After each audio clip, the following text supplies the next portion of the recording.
ಅವರಿಗೆ ಆತ್ಮಪೂರ್ವಕವಾಗಿ ನಮಿಸುತ್ತಾ pyramid call services Bengaluru ಅರ್ಪಿಸುವ ಮಧ್ಯಾಹ್ನದ ಧ್ಯಾನ ಹಾಗೂ ಸತ್ಸಂಗಕ್ಕೆ ಜೂಮ್ ಹಾಗೂ ಯೂಟ್ಯೂಬ್ನಲ್ಲಿ ಜಾಯಿನ್ ಆಗಿರುವ ಪ್ರತಿಯೊಬ್ಬರಿಗೂ ಆತ್ಮಪೂರ್ವಕವಾಗಿ ನಮಿಸುತ್ತಾ ಸ್ವಾಗತಿಸುತ್ತಾ ಮೊದಲಿಗೆ 20 ನಿಮಿಷಗಳ ಕಾಲ ಧ್ಯಾನ ಮಾಡೋಣ ಮಿತ್ರರೇ. ಸುಖ ಸ್ಥಿರಾಸನದಲ್ಲಿ ಕುಳಿತುಕೊಳ್ಳಿ, ಕಾಲುಗಳನ್ನು ಕ್ರಾಸ್ ಮಾಡಿಕೊಳ್ಳಿ. ಕನ್ನಡಕ ಹಾಕಿದ್ರೆ ತೆಗೆದು ಪಕ್ಕಕ್ಕೆ ಇಟ್ಟು 2 ಕೈ ಬೆರಳುಗಳನ್ನು ಒಂದರೊಳಗೊಂದು ಸೇರಿಸಿ ಹಗುರವಾಗಿ ಕಣ್ಣು ಮುಚ್ಚಿ ಪ್ರಕೃತಿ ಸಹಜವಾದ ಉಸಿರಾಟವನ್ನು ಗಮನಿಸಿ. ಆನಾಪಾನಸತಿ. ಆನಾ ಎಂದರೆ ದೇಹದ ಒಳಗೆ ಹೋಗುವ ಉಸಿರು ಹಾಗೂ ಅಪಾನ ಎಂದರೆ ದೇಹದಿಂದ ಹೊರಬರುವ ಉಸಿರು. ಸತಿ ಎಂದರೆ ಆ ಉಸಿರಿನ ಜೊತೆಗೆ ನಾವಿರೋಣ. ಆಲೋಚನೆ ಬಂದ್ರೆ ಕಟ್ ಮಾಡಿ ಅದನ್ನು ನಾವು ಉಸಿರಿನ ಜೊತೆಗೆ ನಾವಿರುವುದನ್ನು ಅಭ್ಯಾಸ ಮಾಡೋಣ. ಸಂಗೀತ ನಾದದೊಂದಿಗೆ ಈಗ 20 ನಿಮಿಷಗಳ ಕಾಲ ಧ್ಯಾನ ಮಾಡೋಣ ಮಿತ್ರರೇ. ಕಣ್ಣುಗಳನ್ನು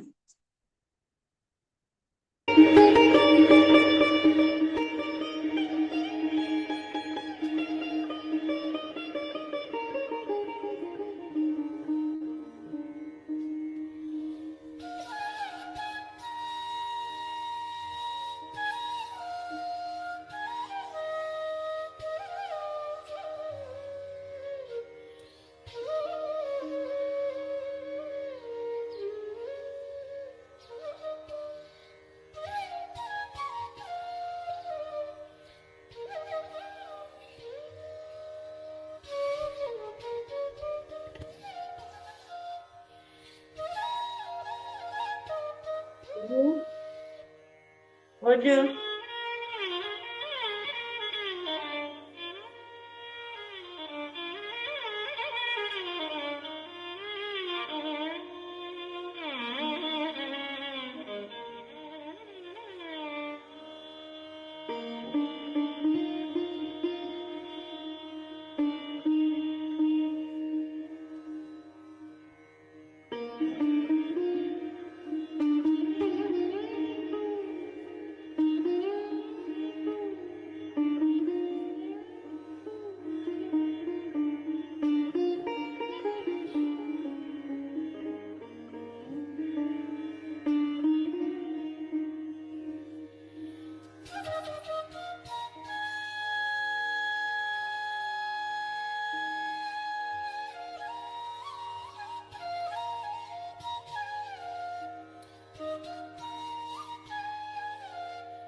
ಥ್ಯಾಂಕ್ ಯು ಮಾಸ್ಟರ್ಸ್.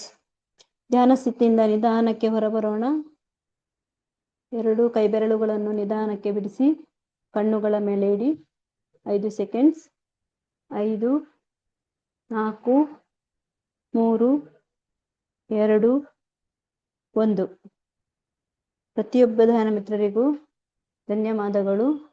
ಉತ್ತಮ ಧ್ಯಾನಕ್ಕಾಗಿ ಅಭಿನಂದನೆಗಳನ್ನು ಸಲ್ಲಿಸೋಣ. ಆತ್ಮ ಬಂಧುಗಳಿಗೆ ನಮಸ್ಕಾರ. ಪಿರಮಿಡ್ ಕಾಲ್ ಸರ್ವಿಸಸ್ ಬೆಂಗಳೂರು ಅರ್ಪಿಸುವ ಇಂದಿನ ಉಪನ್ಯಾಸ ಪತ್ರಿಜಿ ನಿರ್ವಾಣೋತ್ಸವ. ಈ ಕಾರ್ಯಕ್ರಮವನ್ನು ನಡೆಸಿಕೊಡಲಿದ್ದಾರೆ ಈಗ ಶ್ರೀಮತಿ ರಮಾ ಮೇಡಮ್. ಇವರಿಗೆ ಆತ್ಮೀಯವಾಗಿ ಸ್ವಾಗತಿಸೋಣ. ನಮಸ್ಕಾರ. ನಮಸ್ತೆ ಮೇಡಮ್.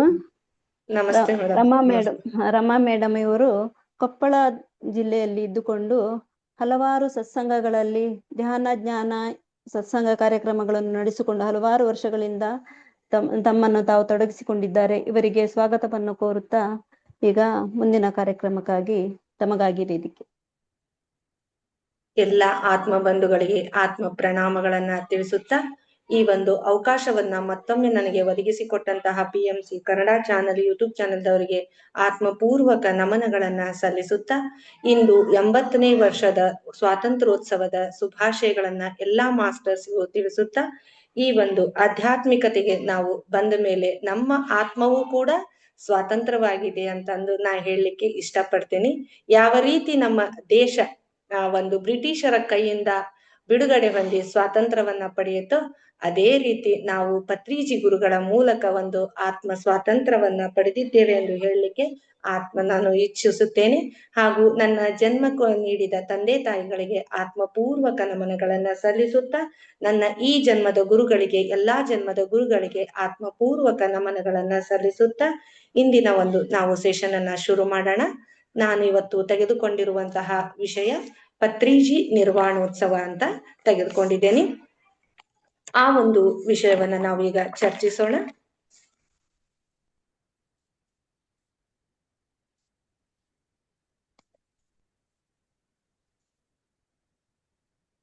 ಮಾಸ್ಟರ್ಸ್ ಎಲ್ಲರಿಗೂ ಒಂದು ಆತ್ಮ ಪೂರ್ವಕ ಮತ್ತೊಂದು ಸಾರಿ ನಮನಗಳನ್ನ ಸಲ್ಲಿಸುತ್ತಾ ನಾವು ಇಂದು ಗುರುಗಳ ಒಂದು ಪತ್ರಿಜಿ ಗುರುಗಳ ಒಂದು ನಿರ್ವಾಣೋತ್ಸವ ಅನ್ನೋ ಒಂದು ಟಾಪಿಕ್ ಅನ್ನ ತೆಗೆದುಕೊಂಡು ಬಂದಿದ್ದೇನೆ.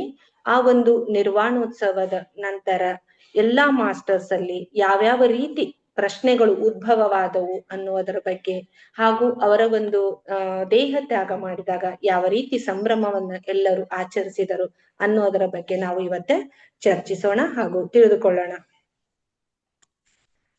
ಪತ್ರಿಜಿ ನಿರ್ವಾಣೋತ್ಸವ ಅಂದ್ರೆ ಪತ್ರಿಜಿಯವರು ತಮ್ಮ ಭೂಮಿಯ ಮೇಲಿನ ಕೆಲಸವನ್ನ ಪೂರ್ಣಗೊಳಿಸಿದರು ಹಾಗೂ ಸಾಕಷ್ಟು ಕೆಲಸವನ್ನ ಕೂಡ ಅವರು ಮಾಡಿದರು. ಸ್ವಲ್ಪವೂ ಅದರಲ್ಲಿ ನಾವು ಸಂದೇಹ ಪಡುವಂತಹ ಅವಶ್ಯಕತೆ ಇಲ್ಲ.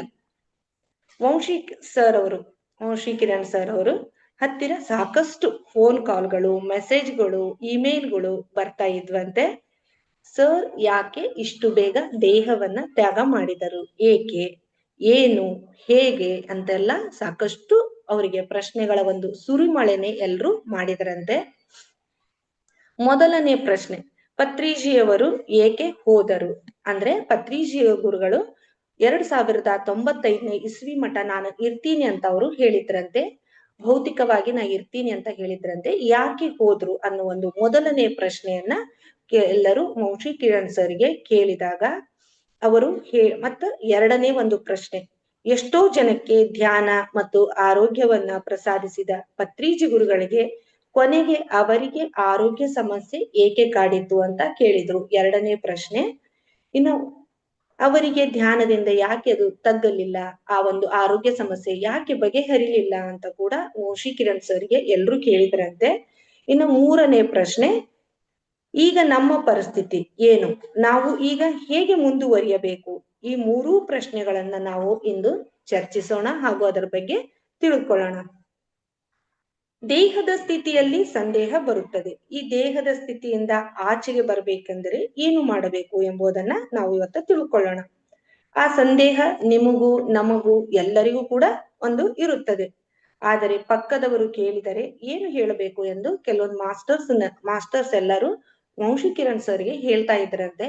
ನಾವು ಕೆಲವೊಬ್ರು ಬಂದು ನಮ್ಮ ಹತ್ರ ಧ್ಯಾನ ಹೇಳಿಸ್ಕೋತಾ ಇರೋರು, ಅಕ್ಕಪಕ್ಕದವರು, ನಮ್ಮ ಬಂಧು ಬಳಗದವರು ಈ ರೀತಿ ಎಲ್ಲ ಕೇಳ್ತಾ ಇರ್ತಾರೆ. ನಾವು ಅವ್ರಿಗೆ ಏನಂತ ಹೇಳ್ಬೇಕು ಅಂತ ಸರ್ನ ಕೇಳ್ತಾ ಇದ್ರಂತೆ. ದೇಹ ತ್ಯಾಗವನ್ನ ಪತ್ರಿಜಿ ಗುರುಗಳು ನಾವು 2095 ಮಠ ಇರ್ತೇವಂತ ಹೇಳಿದ್ರು, ಯಾಕೆ ಇಷ್ಟು ಬೇಗ ಅವರು ದೇಹ ತ್ಯಾಗವನ್ನ ಮಾಡಿದ್ರು ಅಂತ ಕ್ವಶನ್ಸ್ ಎಲ್ರು ಕೇಳ್ತಾ ಇದ್ದಾಗ ವಂಶಿ ಕಿರಣ್ ಸರ್ ಅವರಿಗೆ ಉತ್ತರವನ್ನ ಯಾವ ರೀತಿ ನೀಡಿದ್ರನ್ನ ನಾವು ತಿಳ್ಕೊಳ್ಳೋಣ. ಸಾಕಷ್ಟು ಧ್ಯಾನಿಗಳು ಸರ್ಗೆ ಕರೆ ಮಾಡಿ ಪತ್ರಿಜಿ ಗುರುಗಳು ಯಾಕೆ ಇಷ್ಟು ಬೇಗವನ್ನು ದೇಹ ತ್ಯಾಗ ಮಾಡಿದ್ರು ಅಂತ ಕೇಳಿದ್ರಂತೆ. ಈ ಪ್ರಶ್ನೆಗೆ ಸರ್ ನೀಡಿದಂತ ಉತ್ತರ 2095ನೇ ಇಸ್ವಿ ಮಠ ಅವರು ಯಾಕೆ ಇರಬೇಕು. ಫಸ್ಟ್ ವಂಶಿಕಿರಣ್ ಸರ್ ಅವ್ರು ಕೇಳಿದಂತ ಪ್ರಶ್ನೆಗೆ ಹೊರಳಿ ಮತ್ತೆ ಅವರು ಅದೇ ಕ್ವಶನ್ ಅನ್ನ ಸರ್ ಕೇಳಿದ್ರಂತೆ. ಯಾಕಿರ್ಬೇಕು ಸರ್ 2095ನೇ ಇಸ್ವಿ ಮಠ ಯಾಕಿರ್ಬೇಕು ಅಂತ ಅವ್ರಿಗೆ ಕೇಳಿದ್ರಂತೆ. ಕೇಳಿದಾಗ ಆಗ ಕೆಲವೊಬ್ರು ಹೇಳಿದ್ರಂತೆ ಲೋಕ ಕಲ್ಯಾಣಕ್ಕಾಗಿ ಅವರು ಇರ್ಬೇಕಾಗಿತ್ತು ಅಂತ ಒಬ್ರು ಹೇಳಿದ್ರಂತೆ. ಇನ್ನೊಬ್ರು ಹೇಳಿದ್ರಂತೆ ಇಲ್ಲ ಪತ್ರಿಜಿ ಗುರುಗಳು ಮಾತು ಕೊಟ್ಟಿದ್ರು ಅದಕ್ಕೆ ಅವ್ರು ಇರ್ಬೇಕಾಗಿತ್ತು ಅಂತ ಇನ್ನೊಬ್ರು ಹೇಳಿದ್ರಂತೆ.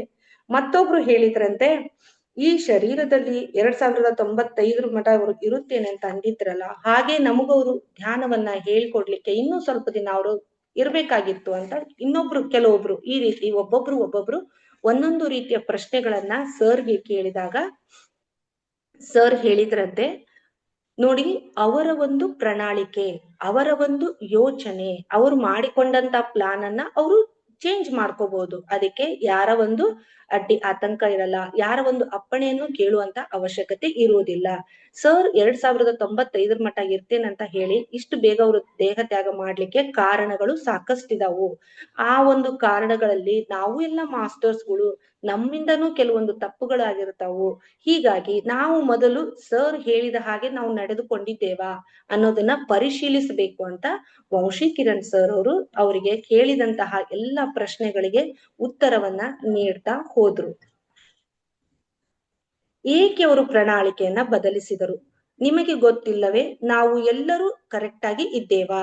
ನಾವು ಫಸ್ಟ್ ಕರೆಕ್ಟ್ ಆಗಿ ಇದ್ದೇವಾ? ಸರ್ ಬಗ್ಗೆ ನಾವು ಎಲ್ಲ ಕ್ವಶನ್ ಕೇಳುವಷ್ಟು ನಾವು ಕರೆಕ್ಟ್ ಆಗಿ ಫಸ್ಟ್ ಇದ್ದೇವಾ? ಸರ್ ಏನ್ ಬಯಸಿದ್ರು? ಅವರ ಸಂಕಲ್ಪ ಏನಿತ್ತು?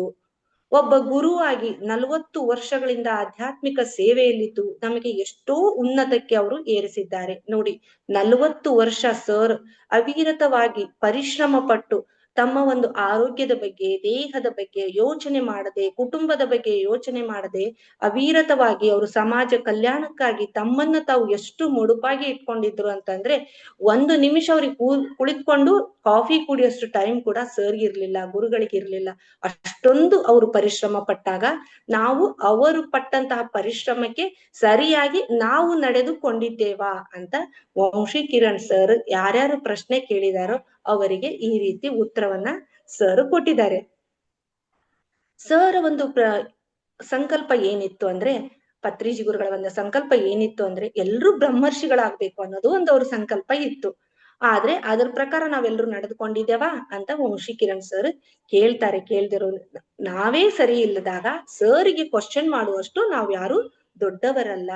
ಅವರ ಪ್ರಣಾಳಿಕೆಯನ್ನ ಬದಲಾಯಿಸಿಕೊಳ್ಳುವಂತಹ ಒಂದು ಶಕ್ತಿ ಅವರಲ್ಲಿ ಇತ್ತು. ಅವ್ರು ಹೇಳಿದ ಹಾಗೆ ನಾವು ನಡೆದುಕೊಂಡಿಲ್ಲ.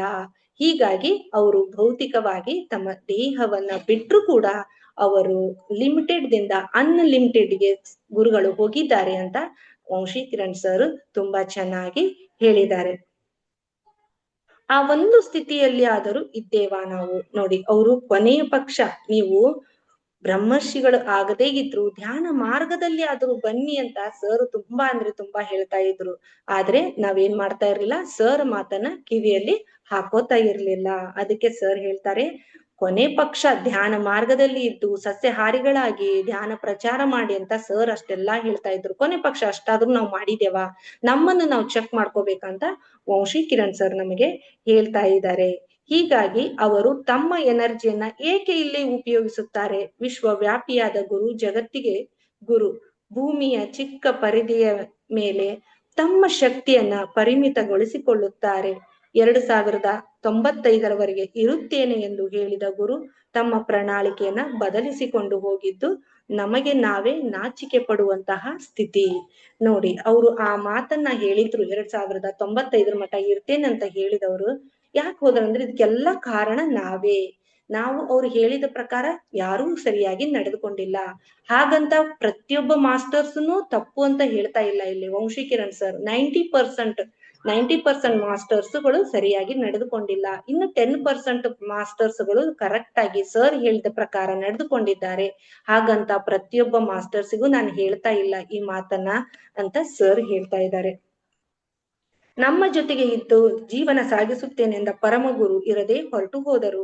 ಉದಾಹರಣೆಗೆ ಒಂದು ಮಗು ಆಟವಾಡುತ್ತಾ ನಮ್ಮ ಜೊತೆಗೆ ಕುಳಿತಿರುತ್ತದೆ. ಆದರೆ ಅದು ಹತ್ತುಕೊಂಡು ಹೋದರೆ ಅದಕ್ಕೆ ನಾವೇ ಕಾರಣ ಅಲ್ಲವೇ? ಅದಕ್ಕೆ ಉದಾಹರಣೆ ಕೊಡ್ತಾ ಇದ್ದಾರೆ ಸರ್. ನಮ್ ಜೊತೆಗೆ ಒಂದು ಚಿಕ್ಕ ಮಗು ಆಟ ಆಡ್ತಾ ಇರತ್ತೆ.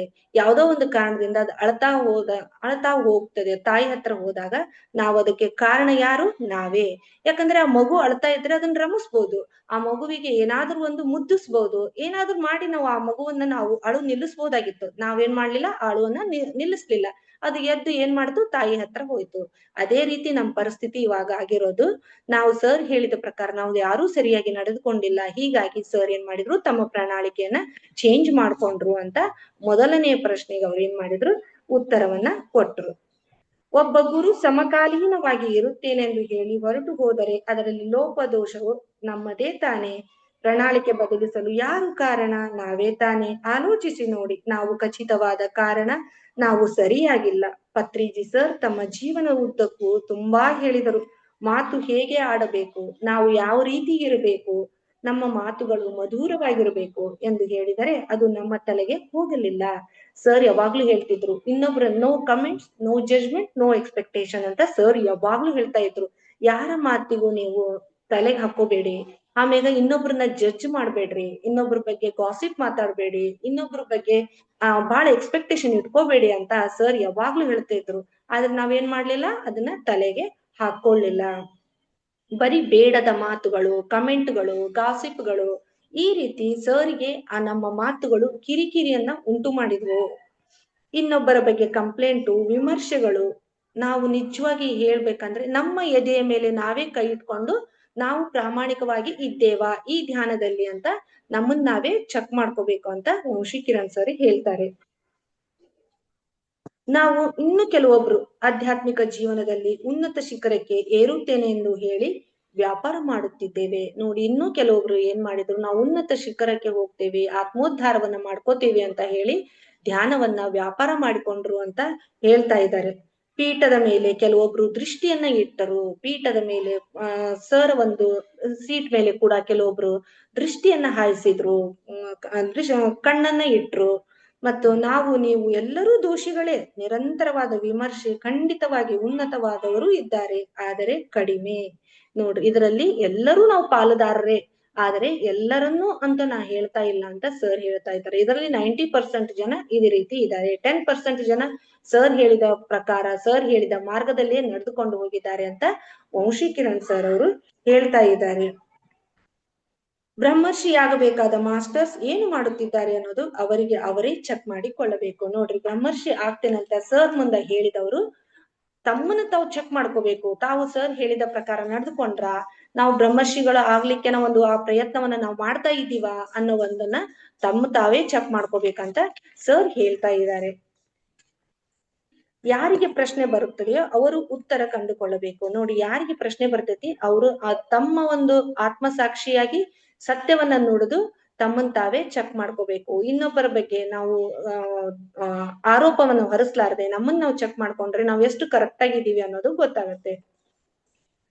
2095 ಪತ್ರಿ ಸರ್ ನನ್ನೊಂದಿಗೆ ಏಕೆ ಇರ್ಲಿಲ್ಲ, ನಿಮಗೆ ನೀವೇ ಕೇಳ್ಕೊಳ್ಳಿ. ವಂಶಿ ಸರ್ ಕೂಡ ಕೇಳಿಕೊಂಡ್ರು, ಅವರಿಗೂ ಕೂಡ ಆನ್ಸರ್ ಬಂತು. ನೋಡಿ, ನಾವು ಈ ಕ್ವಶನ್ ಹಾಕೊಂಡು ಧ್ಯಾನದಲ್ಲಿ ಕುಳಿತುಕೊಂಡಾಗ ನಮಗೆ ನಾವೇನ್ ತಪ್ಪು ಮಾಡಿದೀವಿ ಅನ್ನೋದು ಕೂಡ ಆ ಧ್ಯಾನದ ಮೂಲಕ ನಮಗೆ ಗೊತ್ತಾಗತ್ತೆ. ಅದೇ ರೀತಿ ವಂಶಿ ಸರ್ ಕೂಡ ಆ ಪ್ರಶ್ನೆಯನ್ನ ಹಾಕೊಂಡು ಕುಳಿತುಕೊಂಡ್ರಂತೆ. ಅವರಿಗೂ ಅವರ ತಪ್ಪ ಏನಂತ ಅರ್ಥವಾಯ್ತಂತೆ. ಆಗ ಅವರು ಕೂಡ ನನ್ನ ತಪ್ಪನ್ನ ನಾನು ತಿದ್ದಿಕೊಂಡೆ ಅಂತ ಸರ್ ಹೇಳ್ತಾ ಇದ್ದಾರೆ. ಎರಡನೇ ಪ್ರಶ್ನೆ, ಅನಾರೋಗ್ಯ ಏಕೆ ಬಂತು? ಧ್ಯಾನದಿಂದ ಅನಾರೋಗ್ಯ ಹೋಗುತ್ತದೆ ಎಂದು ಹೇಳಿದ್ದರಲ್ಲವೇ ಸರ್? ಧ್ಯಾನ ಸರ್ವ ರೋಗ ನಿವಾರಣೆ, ಸರ್ವಭೋಗಕಾರಿಣಿ ಎಂದ ಮೇಲೆ ಅವರಿಗೆ ಅನಾರೋಗ್ಯ ಏಕೆ ಕಾಡಿತು?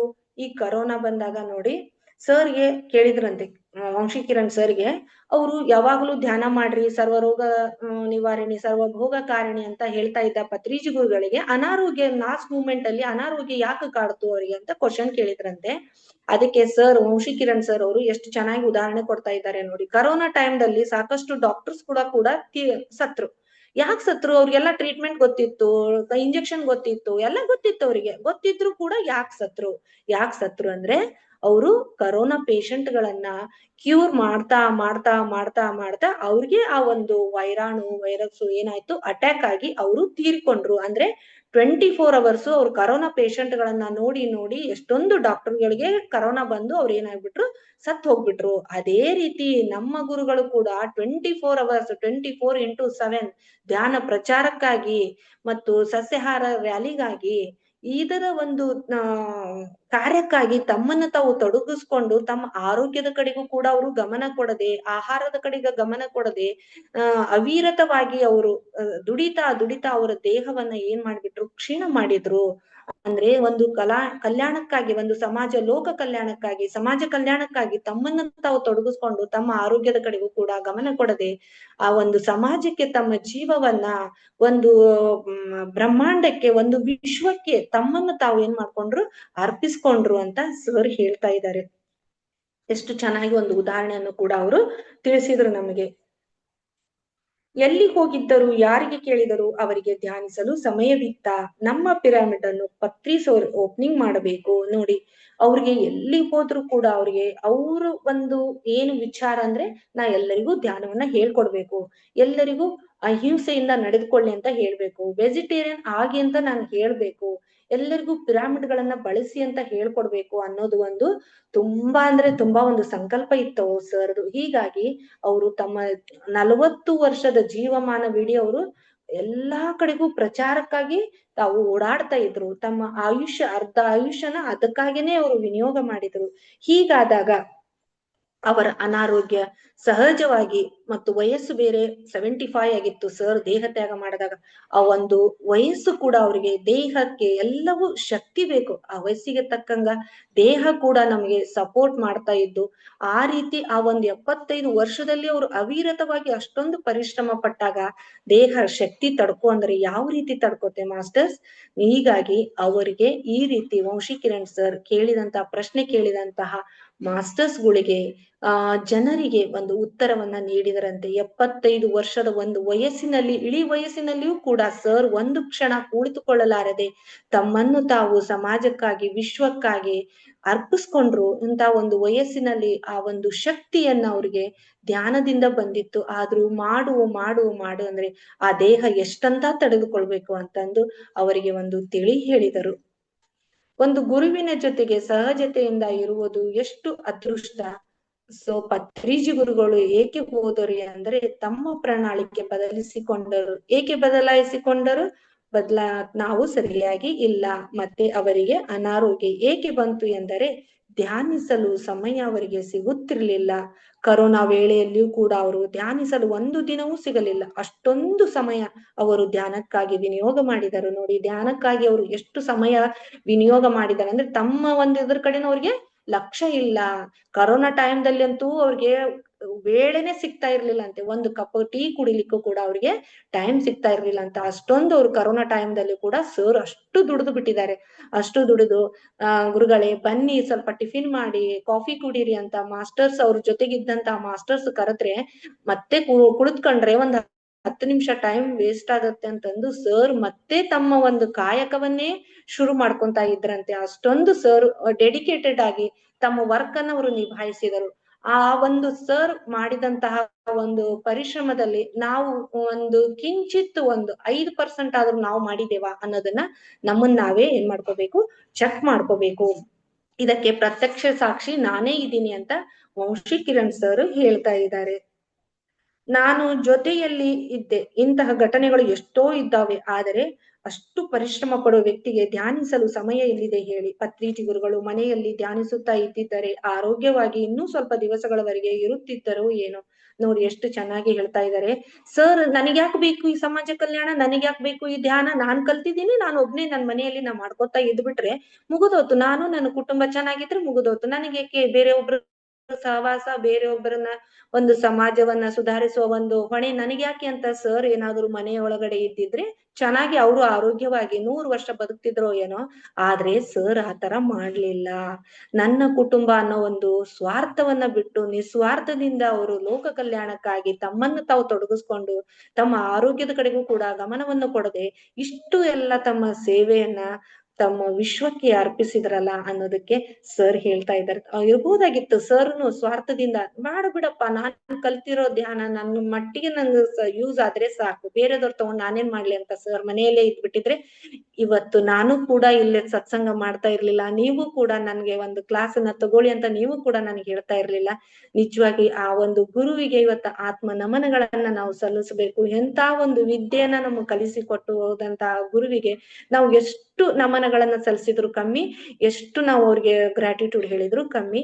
ಆ ಒಂದು ಗುರು ದಕ್ಷಿಣೆ ನಾವು ತೀರಿಸ್ಬೇಕು, ಗುರುವಿನ ಒಂದು ನಾವು ಋಣಿಯಾಗಿರ್ಬೇಕು, ಗುರುವಿನ ಒಂದು ಇದು ತೀರಿಸ್ಬೇಕು ಅಂದ್ರೆ ನಾವು ಅವರು ಹೇಳಿಕೊಟ್ಟಂತಹ ಸಂಕಲ್ಪದ ಪ್ರಕಾರ, ಅವರು ಮಾಡಿದಂತಹ ಸಂಕಲ್ಪ ಪ್ರಕಾರ ನಾವು ಹೊರಟ್ರೆ, ಮಾರ್ಗದರ್ಶನದಲ್ಲಿ ಹೋದ್ರೆ ನಾವು ಆ ಗುರುವಿನ ಒಂದು ಸಂಕಲ್ಪವನ್ನ ಈಡೇರಿಸಿದ ಹಾಗಾಗತ್ತೆ, ಗುರು ದಕ್ಷಿಣೆಯನ್ನ ನೀಡಿದ ಹಾಗೆ ಆಗುತ್ತದೆ ಅಂತ ಈ ಮೂಲಕ ನಾನು ಹೇಳಲಿಕ್ಕೆ ಇಷ್ಟಪಡ್ತೀನಿ. ಇನ್ನು ಮೂರನೆಯ ಪ್ರಶ್ನೆ, ಈಗ ನಾವು ಹೇಗೆ ಮುಂದುವರಿಯಬೇಕು, ನಾವು ಏನು ಮಾಡಬೇಕು? ಅದಕ್ಕೆ ಪತ್ರಿಜಿಯವರು ನೀಡಿರುವ ಒಂದು ದೊಡ್ಡ ಮಾರ್ಗದರ್ಶನವಿದೆ. ಎಷ್ಟೋ ವಿಡಿಯೋಗಳು ಇದಾವೆ. ಇನ್ನೊಂದು ಗುಡ್ ನ್ಯೂಸ್, ಮೂರನೇ ಪ್ರಶ್ನೆ ಹೇಗೆ ಎಂಬುದಕ್ಕೆ ಪತ್ರಿಜಿಯವರು ಜೀವಿತದಲ್ಲಿ ನಮ್ಮೊಂದಿಗೆ ಇರುತ್ತೇನೆಂದು ಹೇಳಿದ್ದರು. ನೋಡ್ರಿ, ನಮ್ಮ ಮೂರನೇ ಪ್ರಶ್ನೆ, ಇನ್ನು ಮುಂದೆ ಹೇಗೆ? ಈ ಪತ್ರಿಜಿ ಗುರುಗಳಂತೂ ಹೋಗ್ಬಿಟ್ರು, ನಾವ್ ಇನ್ ಮುಂದೆ ಹೇಗೆ? ನಮಗೆ ಮಾರ್ಗದರ್ಶನ ನೀಡೋರು ಯಾರು? ನಮಗೆ ನಾವು ಧ್ಯಾನದಲ್ಲಿ ಯಾವ ರೀತಿ ಒಂದು ಎನ್ಲೈಟ್ಮೆಂಟ್ ಆಗ್ಬೇಕು ಹೇಗೆ ಅಂತ ನಮಗ್ ಬರುವಂತಹ 106 ಕ್ವಶನ್ಗಳಿಗೆ ಈಗ ಸಾಕಷ್ಟು ಮೀಡಿಯಾ ಎಲ್ಲ ಸಾಕಷ್ಟು ಮುಂದುವರೆದ್ಬಿಟ್ಟಿದೆ, ಟೆಕ್ನಾಲಜಿ ಸಾಕಷ್ಟು ಮುಂದುವರೆದ್ಬಿಟ್ಟಿದೆ. ಸರ್ ಒಂದು ವಿಡಿಯೋಗಳನ್ನ ಮೂಲಕ ನಾವು ಆ ಸರ್ ಒಂದು ಮಾರ್ಗದರ್ಶನವನ್ನ ನಾವು ಪಡೆದುಕೊಂಡು ನಮ್ಮನ್ನು ನಾವು, ನಮ್ಮ ಆತ್ಮವನ್ನು ನಾವು ಉನ್ನತ ಸ್ಥಾನಕ್ಕೆ ಒಯ್ಯಲಿಕ್ಕೆ ನಾವು ಪ್ರಯತ್ನ ಮಾಡಬಹುದು ಅಂತ ವಂಶಿ ಕಿರಣ್ ಸರ್ ಅವರು ಹೇಳ್ತಾರೆ. ಈಗ ಅವರು ವಿಶ್ವವ್ಯಾಪಿ ಆಗಿದ್ದಾರೆ. ಈಗ ಸರ್ ಭೌತಿಕವಾಗಿ ಇದ್ದಾಗ ನಾವು ಅವ್ರನ್ನ ಭೌತಿಕವಾಗಿ ಅಷ್ಟೇ ನೋಡ್ತಿದ್ವಿ. ಈಗ ನಾವು ಈ ಊರಲ್ಲಿ ಇದೇವೆ ಅಂದ್ರೆ ಬೇರೆ ಊರಲ್ಲಿ ಸರ್ ಇದ್ದಾರೆ ಅಂತಂದ್ರೆ ನಮ್ಗೆ ನೋಡಕ್ ಆಗ್ತಾ ಇರ್ಲಿಲ್ಲ. ಅಂದ್ರೆ ಆ ಊರಿಗೆ ಹೋಗಿ ಸರ್ನ ನಾವು ನೋಡ್ಬೇಕಾಗಿತ್ತು ಫಿಸಿಕಲಿ ಇದ್ದಾಗ. ಆದ್ರೆ ಸರ್ ಇವಾಗ ದೇಹ ತ್ಯಾಗ ಮಾಡಿದ ಮೇಲೆ ಲಿಮಿಟೆಡ್ ಟು ಅನ್ಲಿಮಿಟೆಡ್ ಆಗಿದ್ದಾರೆ. ನೀವು ಎಲ್ಲೇ ಕುಳಿತುಕೊಂಡು ಸರ್ ನಾನ್ ನಿಮ್ಮನ್ನೇ ಭೇಟಿ ಆಗಬೇಕು ಸರ್, ನಿಮ್ ಜೊತೆಗೆ ನಾನು ಮಾತಾಡ್ಬೇಕು ಸರ್, ನಿಮ್ ಕಡೆಯಿಂದ ಒಂದ್ ಏನಾದ್ರೂ ನಾನು ಮಾರ್ಗದರ್ಶನವನ್ನು ಪಡ್ಕೋಬೇಕು, ನಾನು ನಿಮ್ಮನ್ನ ನೋಡ್ಬೇಕು ಅಂತ ಈ ರೀತಿ ನಾವು ಕ್ವಶನ್ ಹಾಕೊಂಡು ಧ್ಯಾನದಲ್ಲಿ ಕುಳಿತುಕೊಂಡ್ರೆ ಸರ್ ಬೇಗ ನಮ್ಗೆ ಕನೆಕ್ಟ್ ಆಗಿ ನಮ್ಗೆ ಅವರ ಒಂದು ನೋಡುವಂತ ಒಂದು ಭಾಗ್ಯ ಸಿಗತ್ತೆ ನಮ್ಗೆ ಧ್ಯಾನದಲ್ಲಿ. ಜೊತೆಗೆ ನಮ್ಗೆ ಏನ್ ನಾವು ಮಾಡ್ಬೇಕು ಅನ್ನೋ ಮೆಸೇಜ್ ಕೂಡ ಸರ್ ನಮ್ಗೆ ಕೊಡ್ತಾರೆ ಅನ್ನೋದನ್ನ ಸಾಕಷ್ಟು ಉದಾಹರಣೆಗಳು ವಂಶಿ ಕಿರಣ್ ಸರ್ ಅವರು ಹೇಳ್ತಾರೆ. ನಾನು ಸಾಕಷ್ಟು ಜನಕ್ಕೆ ಇದನ್ನೇ ಹೇಳ್ದೆ, ನಿಮ್ಗೆ ಸರ್ನ ನೋಡಿಲ್ಲ ಅಂತ ಕೊರಗಬೇಡಿ, ಧ್ಯಾನದಲ್ಲಿ ಕುಳಿತುಕೊಂಡು ಸರ್ನ ನೋಡುವ ಒಂದು ಅವಕಾಶವನ್ನು ಪಡೆದುಕೊಳ್ಳಿ, ಕ್ವಶನ್ ಹಾಕೊಂಡು ಕುಳಿತುಕೊಳ್ಳಿ. ರಾತ್ರಿ ಮಲಗುವಾಗ ನಾನು ಮಧ್ಯರಾತ್ರಿ ಎದ್ದು ಧ್ಯಾನವನ್ನ ಮಾಡುತ್ತೇನೆ, ನನ್ನನ್ನು ಎಬ್ಬಿಸಿ ಮಾಸ್ಟರ್ಸ್ ಅಂತ ಹೇಳಿ ಮಲಗಿಕೊಳ್ಳಿ. ಮಧ್ಯರಾತ್ರಿ ನಿಮಗೆ ಎಚ್ಚರವಾದಾಗ ಎದ್ದು ಸರ್ಗೆ ಕನೆಕ್ಟ್ ಆಗಿ ಆ ಒಂದು 10 ನಿಮಿಷ ನೀವು ಧ್ಯಾನ ಮಾಡಿ ಸರ್ ಜೊತೆಗೆ ನೀವು ಕನೆಕ್ಟ್ ಆಗ್ಬೋದು ಅಂತ ಸರ್ ತಮ್ಮ ಹತ್ರ ಬಂದಂತಹ ಎಲ್ಲಾ ಮಾಸ್ಟರ್ಸ್ಗೂ ಏನ್ ಮಾಡಿದ್ರಂತೆ, ಒಂದು ಅಡ್ವೈಸ್ ಮಾಡಿದ್ರಂತೆ. ಅಡ್ವೈಸ್ ಮಾಡಿದಾಗ ಸಾಕಷ್ಟು ಜನ ಸರ್ ಒಂದು ಅಡ್ವೈಸ್ ಅನ್ನ ತಗೊಂಡು ಅದೇ ರೀತಿ ಅದೇ ಪ್ರಕಾರ ತಾವು ಮಾಡಿದ್ರಂತೆ. ಮಾಡಿದಾಗ ಸರ್ ಅನ್ನ ಅವರು ಧ್ಯಾನದಲ್ಲಿ ನೋಡಿದ್ರಂತೆ, ಹಾಗೂ ಸರ್ ಇಂದ ಸಾಕಷ್ಟು ಮೆಸೇಜ್ಗಳು ಬಂದ್ವಂತೆ, ಅದ್ರ ಪ್ರಕಾರ ಅವರು ನಡೆದುಕೊಂಡ್ರಂತೆ. ಆ ರೀತಿ ಒಂದು ಸಾಕಷ್ಟು ಉದಾಹರಣೆಗಳನ್ನ ಸರ್ ನಮಗೆ ಹೇಳ್ತಾರೆ. ಸಾಕಷ್ಟು ಜನ ಇದನ್ನ ಫಾಲೋ ಮಾಡಿದ್ರು ಅಂತ ಹೇಳ್ತಾರೆ. 2095 ಅವರು ನಮಗೆ ನೀಡಿರುವ ಮಾತಿನ ಪ್ರಕಾರ ಅವರು ಇರುತ್ತಾರೆ.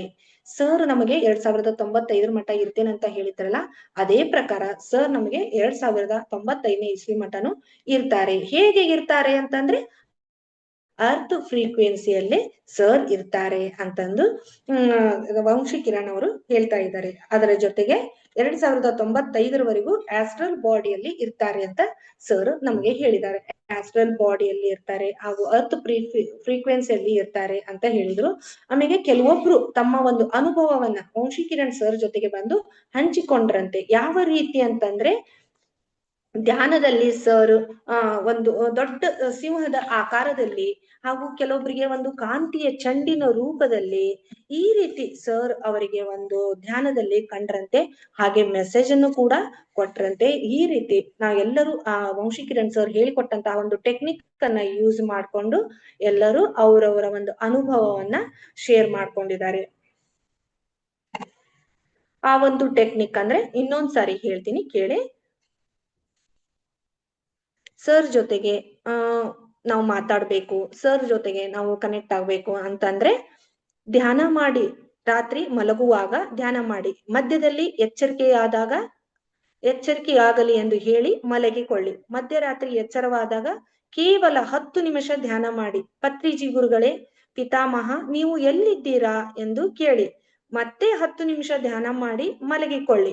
ಹೀಗೆ ಧ್ಯಾನ ನಿದ್ರೆ ಮಾಡಿ ನಿಮಗೆ 11 ದಿನಗಳಲ್ಲಿಯೇ ನಿಮ್ಮ ಡ್ರೀಮ್ ನಲ್ಲಿ ಬರುತ್ತಾರೆ ಸರ್. ಎಷ್ಟೊಂದು ಜನ ಇದನ್ನು ಮಾಡಿ ನಮಗೆ ಮೆಸೇಜ್ ಮಾಡಿದ್ದಾರೆ. ಡ್ರೀಮ್ ನಲ್ಲಿ ಬಂದರು, ಈ ರೀತಿ ಸಂದೇಶ ಕೊಟ್ಟರು, ಎಂತಹ ಅದ್ಭುತವಾದ ಸಂದೇಶ ಹಾಗೂ ಅದ್ಭುತವನ್ನ ನೋಡಿದೆವು. ಎಷ್ಟೋ ಅನುಭವಗಳು ಎಂದರೆ ಕೇಳುತ್ತಿದ್ದರೆ ರೋಮಾಂಚನವಾಗುತ್ತದೆ ಎಂದು ವಂಶಿ ಕಿರಣ್ ಸರ್ ಹೇಳ್ತಾರೆ. ಸಿಂಹದ ಹಾಗೆ ಇದ್ದಾರಂತೆ ಸರ್, ಕಾಂತಿಯಂತೆ ಇದ್ದಾರಂತೆ ಸರ್. ಅವರು ನಡೆಯುತ್ತಿದ್ದರೆ ಅವರ ಸುತ್ತು ಕಾಂತಿಯ ಚೆಂಡುಗಳು ನೆಗೆಟಿವ್ ನನ್ನ ನಾಶ ಮಾಡುತ್ತಿದ್ದಂತೆ.